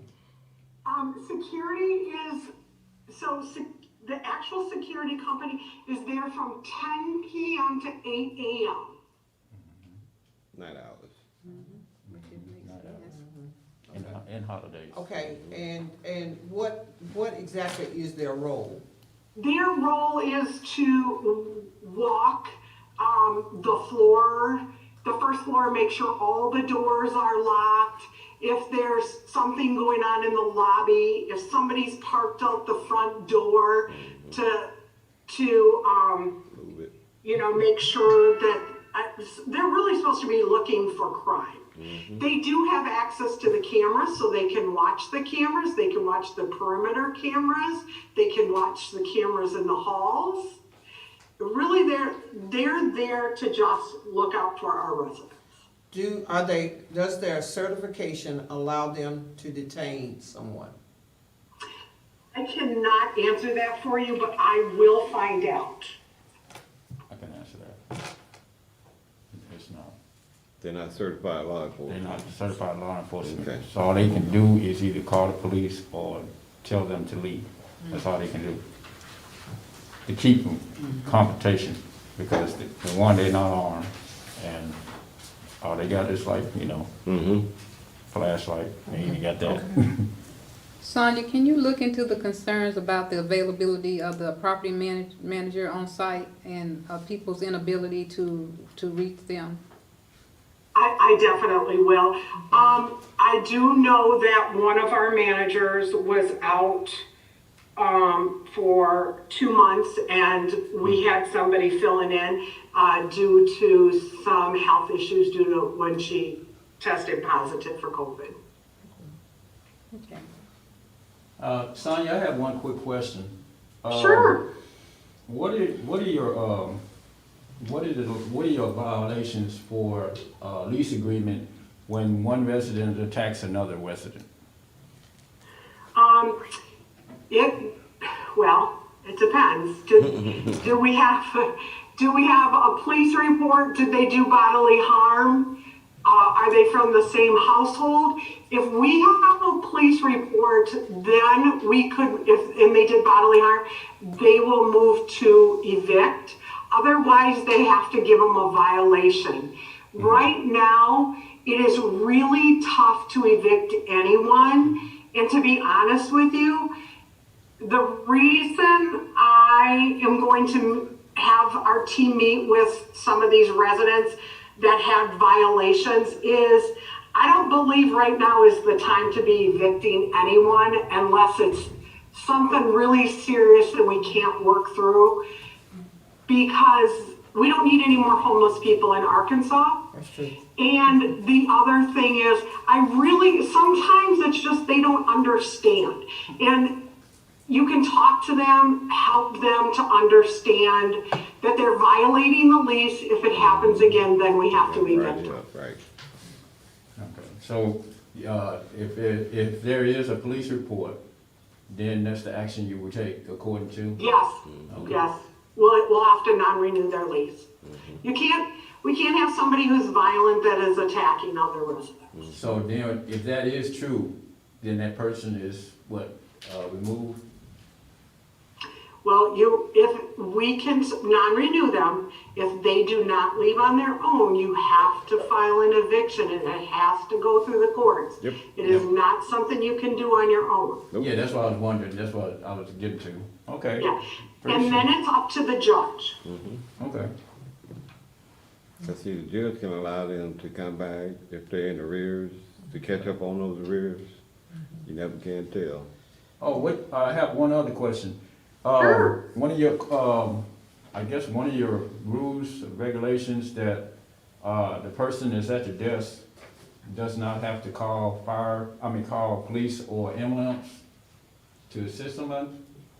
You know what, you said that, but then I just went through all these police reports and a lot of them are from our front desk person calling. So that's why that comment concerns me. And I will make sure I get an email out today. No, they need to call the police. Right. They Now, need, I'm they thinking need to help. I think it's isolated, I think it's per building, because like in Cumberland, I have experienced that firsthand. They told us that they weren't able to call the call the ambulance or the police, that we have to do that. And I was told Okay, I was told by the person at the desk at the time for going. So Okay, I think it's a I will- building thing. No, I will clear that up because they need to call the police. That is why we have somebody at the front desk. I would hope so. I appreciate it, thank And you. I apologize for that. Please, if you hear these things, I would address them head on and I'll address them before they get this far or 3 weeks later or whatever. Right, I understand. I will address them. Also, you guys had just mentioned that, Gerald Turner, I realized he used to be with you, was on site at Paris. So I just called, we have a regional down there this week. And she is on site at Paris, and we just looked at all the towers. There was nobody at any of our locations this morning. That's not true. Well, like I said, Gerald was with you guys. Yeah, okay? he was never was a with you. government Yeah, employee. he wasn't with He MHA. was He was with us? Yes, Yeah, yes. he wasn't No, with I'm MHA. saying this morning, nobody was on site Well- that we saw. We got folks who visibly. So again, this is the problem that we have with Gorman reporting. And see, this is, personality over principle. We have people who actually visited and know where these people were coming from. So I suggest you go back They and, just didn't come and see us. I mean, they weren't coming to see us. I don't know where they were. no, they came and toured your building. They came and toured Paris Towers. Okay? They were actually inside Paris Towers And giving a tour. and given a tour by Gerald. They were in the building, but we would see that on camera. Well, I don't know how it came Yeah, about correct, with right. camera, but there was actually folks who interacted with them this morning. Really interesting. Okay. Thank you. Sorry, Sonia, hi, this is Letitia, the regional for the 3 towers, and I'm in Arkansas and I haven't seen anyone. So if I could get the time that they actually were at Paris Towers, I would greatly appreciate that because there have been no tours 4:30. with Gerald Turner today. Dr. Jarman is sharing with us, it was about 10:30, somewhere along in Right there. before the board meeting, because that's when they called me and, and one of the employees here actually spoke to him, and that's how we found out that the entourage was from Chicago, East Chicago. And so it was Yeah, I five. haven't seen anybody today. It was 5 people, and I don't know as far as coming in the building. I know they were definitely at the buildings, and Okay. so I So do it know, could've been- and I do it know could've- that staff talked to them, and it was at least Oh, 6 people. Okay, they could have rolled around because no one's come in the building. I've been in Paris all day. Okay. Well, Okay. That worked. We will double check from this end so that Dr. German can report what we actually encountered. Thank you so Okay. much. I appreciate that. Thanks. Anything else on you? No, that's it. Do we have anything from development? I don't even think they're I on, don't think we have. but they should have been. Yeah, you should have been. But man, Do you want John to jump on, John Larigal? Yeah, we were Sure. hoping to hear something Okay. from development. I will have John jump, hang tight, I'm gonna have John jump on for you. Yeah.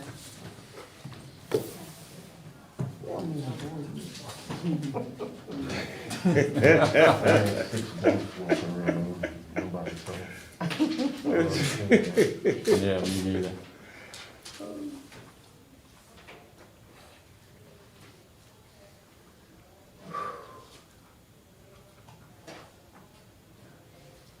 We're gonna go through this presentation right quick. Our design group is not here today.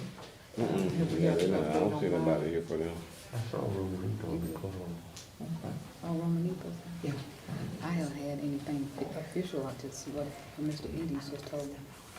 I talked to, last time I talked to Tony was last Thursday, and he was, Myron was still in the hospital last Thursday, I hadn't talked to him all I talked to Brittany yesterday, and she was saying that they were sitting up and he was able to talk.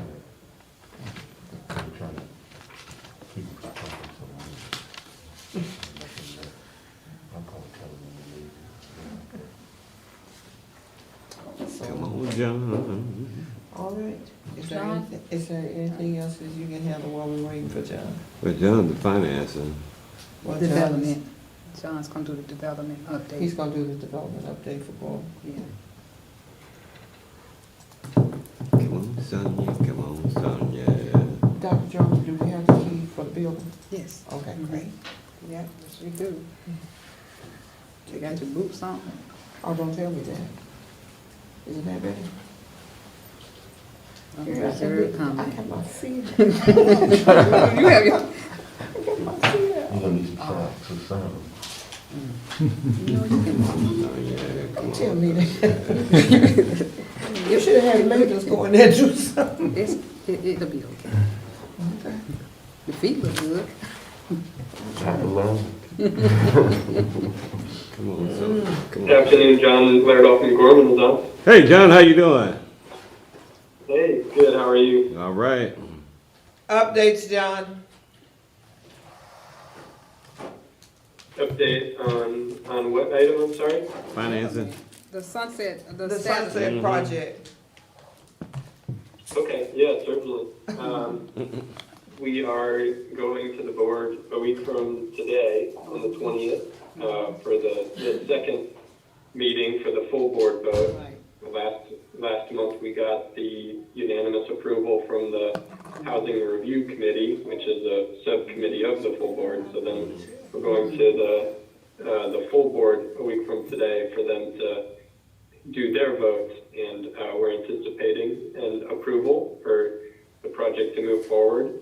And from there, we move on to all of the HUD required benchmarks with the concept call and the financing plan, and start marching towards the closing with ADFA's approval for the tax credit. Okay, I guess we were a little behind. We thought you had already weathered the entire storm. You're still in the storm. You just got the committee. Now you've got to get past the full board to move this project forward. We were thinking that you had already met the full board. Yeah, it's a little confusing because last month the full board was there, but only the Housing Review Committee members are the ones that were able to vote on it to basically move it to the full board for the following meeting. So we're anticipating that the full board will follow the recommendation of the Housing Review Committee, which is standard for them to do, but they may have some follow-up questions from last month. They wanted to know a little bit more about hard construction costs, and they wanted to know that we were meeting all the ADFA design guideline requiremts. So I don't think this will be anything like previous meetings where we have to give a full presentation about the project. I think this should hopefully be pretty quick and move right to a full board vote on the project. Okay, now, did we do the contractors' bids already, or are we still waiting on Gorman? Not for Gorman. Not for Gorman, we did ITEX. ITEX. Okay, okay. Is that, Romanita? Is she Yeah, on that? Gorman is up there. Okay. 'Cause she Okay. can give me an update too. That was the only questions we had, Mr. Chairman. Mm. Anything else, Mr. Little? The only other thing would be, we've got a call here in about an hour to hopefully verify everything's all set, but we'll be converting Jesse Powell Tower to its permanent loan tomorrow. So that's a nice big milestone for that one. Okay, All right, sounds good. sound good, sir. So we'll be. We appreciate you. All Awesome. Thank you, everyone. Thanks for having me on. Thank you. right, have a good one. All right, bye now. Bye-bye. Chairman, there is a representative, I believe, from the design group, Mhm. Romanita. I think she's, I don't know if she wants to speak, but I believe she's there. I give it opportunity. Miss Romanita? Romanita? I think Romanisa had to step away, but this is Brittany Owens with the Hey, Brittany. Hey, Brittany. Okay. Hello, everyone. How are you? Hi, Brittany. Right. Everything's good. We just wanted to give a brief update on our advertising activity regarding the reintroduction of the Madison Heights Home to Grand Mountain project, that closing date. Mm-hmm. So we developed an electronic announcement that we distributed to the listserv that we developed last year, which includes the individuals who registered for the construction luncheon that we held in January, and individuals who registered as vendors on the MHA website, listing a business type that was relevant to this project. So in total, we had about 580 email addresses on our list. That's pretty steep. Our announcement was successfully delivered to 540 email addresses. And on average, there were about 470 recipients who opened the email for an open rate of 87%. Of those individuals, 18.5% clicked through to either the MHA website, the MHA Facebook profile, or the MHA YouTube page, or all three. We also deployed, or we had that announcement deployed via Stuff in the Bluff and Today's Communique. We did a live radio read on the Broadway Joe Morning Show on Power 92. And he read that once a day, every day between May 5th and May 11th when the project closed. And we felt that was the best use of our efforts because the Broadway Joe Morning Show is the highest rate radio programming, morning programming rather, and they get over 30,000 listeners each weekday morning, and most of those listeners are in our age demographic of 25 to 44. We also sent a notice to the Arkansas Democrat Gazette that ran on May 9th. And as a result of our efforts between May 4th and May 11th, the MHA website received 2,687 overall page views. That's good. Romanica, do you know if the whole purpose was to update their numbers, some of the vendors that were already in the database? Do you have the information that tells whether or not they actually submitted updated numbers? Or would that be? We do not have that information. That would come from the developers. Okay. Yeah, I also like to thank you, and I know Kayam is probably gonna get me on me about this. You also ran it in today's communique Yes. with Miss Kenya Eddings. I don't know what that is. We're grateful for the efforts of outreach that we're getting from the design group in order to make this a successful opportunity for those in our community. So thank you so much, Brittany, Romanita, and the design group team. Again, MHA, its staff, board, and employees are praying for Myron as we continue to just wish him well in his continued healing. Thank you so much, and I will deliver that message. Just keep doing what you're doing. Yes, sir. Anything else? No, that is the extent of my update. Thank you all. All right, man, we appreciate you. Resolution has been pulled. We gotta do my presentation. Okay. We see if you guys back there. Do you need to do the whole thing? The whole 30 minutes? Is it 30 minutes? No, just the presentation from the group. You don't have to do the question and answer. Where is it?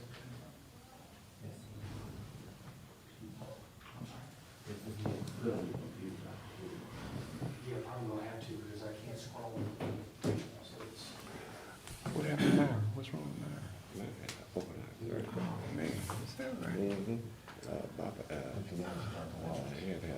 The state of Black Arkansas. Okay, what, Got that survey. How old is he? yes. Mid-30s. I feel. Oh, I'm sorry. Mid to late 30s, early 40s. You got my clicker back there. Get out of here.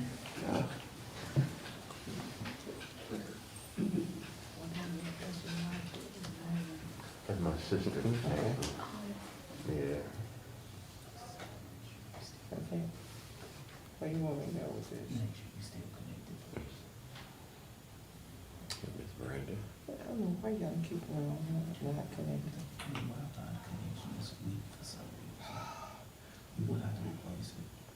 We may have to forego this. I want to share with you that there is a 2-year study going on, and we had hoped that we would be able, I wonder if I can do it here. With that. That's what I want to do. Okay.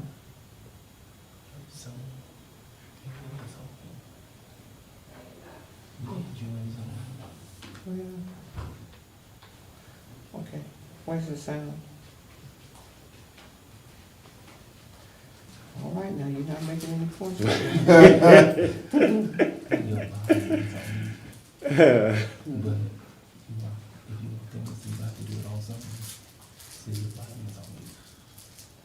Okay, this is just. Too much. Too much. Yeah, okay. It is, it. I hear it. Are there regional differences and disparities between Black Arkansans and the general population? How have conditions changed for Black Arkansans from 1995 to present? What are the possible explanations for change or a lack of change? If conditions have stayed the same, have they bettered, have they gotten worse, and what are the possible barriers to improvement? And lastly, what are the recommendations for addressing these barriers?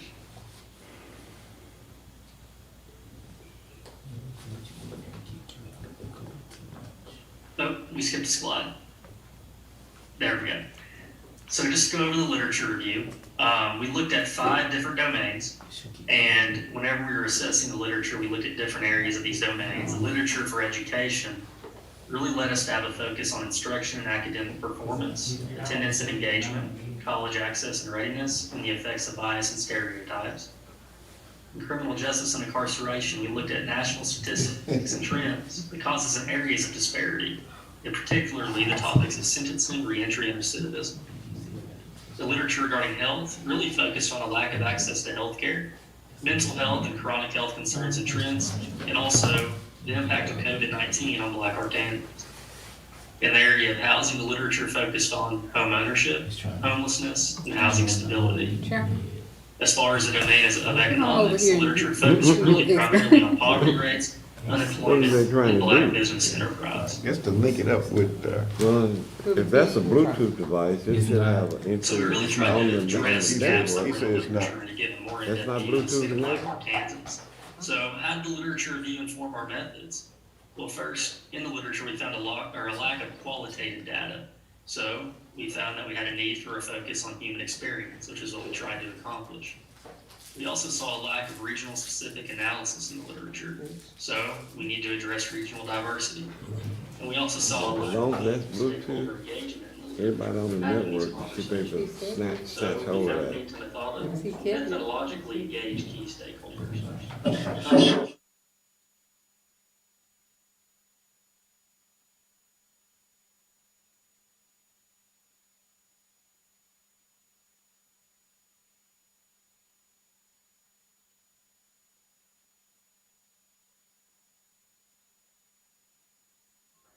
The phone. We assembled by targeting people in years that would contact. See, that's buffer, I don't know what that is. Those particular. Yeah, that's the video.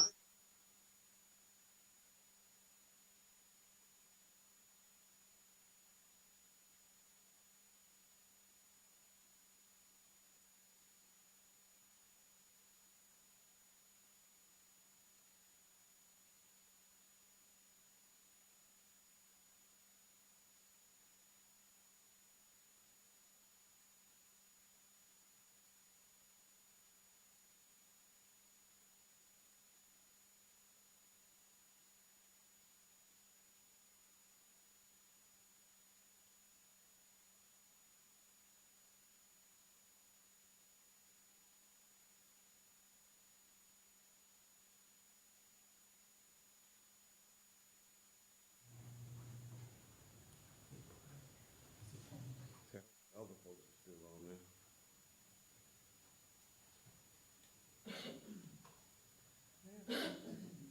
I really had something planned for you guys, but it just seems I that. thought it was popped up.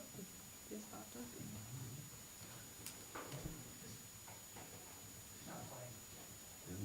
It was, there you go. It's buffering. it's about,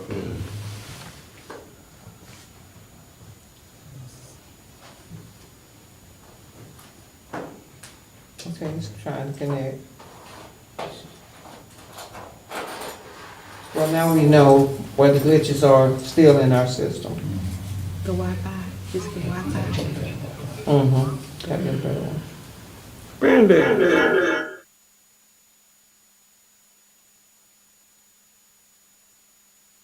Well, I need this.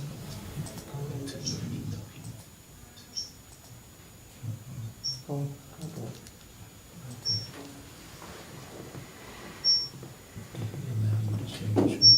Did you approve of the sheriff's room?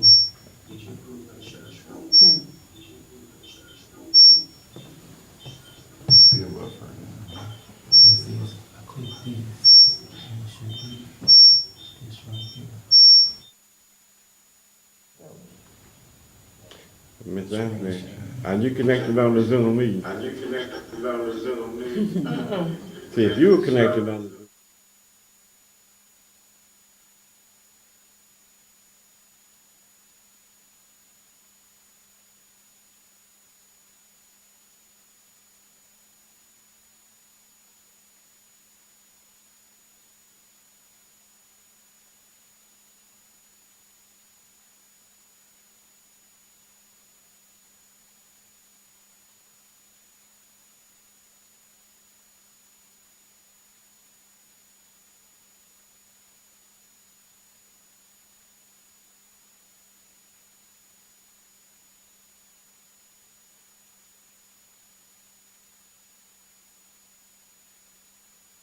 Of education, criminal justice, health. criminal justice.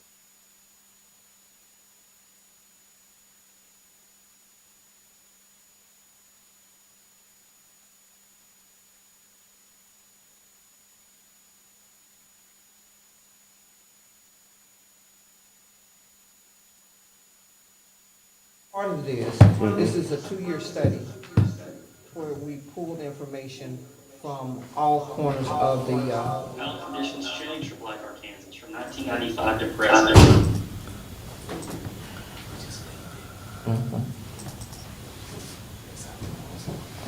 okay, it's just not working. Okay, If conditions have stayed the same, have they bettered, have they gotten worse, and what are the possible barriers to improvement? And lastly, what are the recommendations for the recommendations are very powerful. And again, this is just the first year of the 2-year study. We will begin the second year, and we have not done well. In 1995, we did a whole lot better than what we're doing right now. There was a lot more homeowners, there were a lot more people investing in businesses, more people in the educational. There was a gap there where we did well in education, and one of the things that kept coming up was the awareness of people for different programs, the awareness that is not statewide. In some parts of the state, we found out that the clock has pretty much stopped. The information on programs, the information on how to get housing, it's non-existent, especially in southern Arkansas and some areas of the Delta. There is a written document that, this was basically just the highlights, but there is a written document of the first year of the study that I'll be happy to share with those who want some night reading to give you information about what's happening here in Pulaski County. We talked about, as part of this, in the criminal justice system, we have seen some improvement among black males. That's good. Since the numbers are going down among black males. That's good. They're going up among black females. That's the bigger picture. That's the bigger picture. They tend to be more violent. And we keep wondering, why do they think they have something to prove? But those are the kinds of issues that this report brings out about what happened to our children in the educational system, what's happening to us in health, and the access to health. Again, in our even in some pockets here in Pulaski County, we are missing out on issues of health. So again, I'm sorry this did not work out, but we'll make sure that you get the written copy of the report. But they did a dynamic job, and I'm not sure what students I'll get for the second portion, but we've had several organizations to sign on to also be a part of this study. That's it. Is that the same report? Did you send that to Mr. Frazier and the? Yeah, he has this one. He has community okay. needs. Okay. And then, like I said, there are several reports going on. And then there's the August 19th event that we need to be a part of, because it's a discussions of issues that matters in this community. Anything further? No. We go into executive session? Yes, to touch on personnel issues. Second. Second. Moving and properly the second that we go into executive session to discuss the personnel matter. All in favor, please say aye. Aye. All opposed, no. We are in executive session.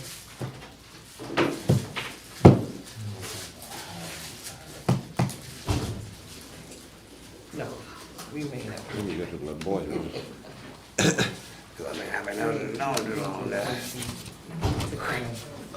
What we did get. Rolling start. You gotta get a rolling start. Yeah. I'm like, I hate about this thing, man. Back out. Oh, that does help you with your school.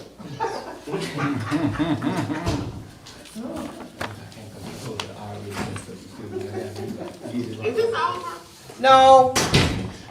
Hey, Is this over? you gotta kill everybody. You may have to dial back in, well, you have to kill everybody.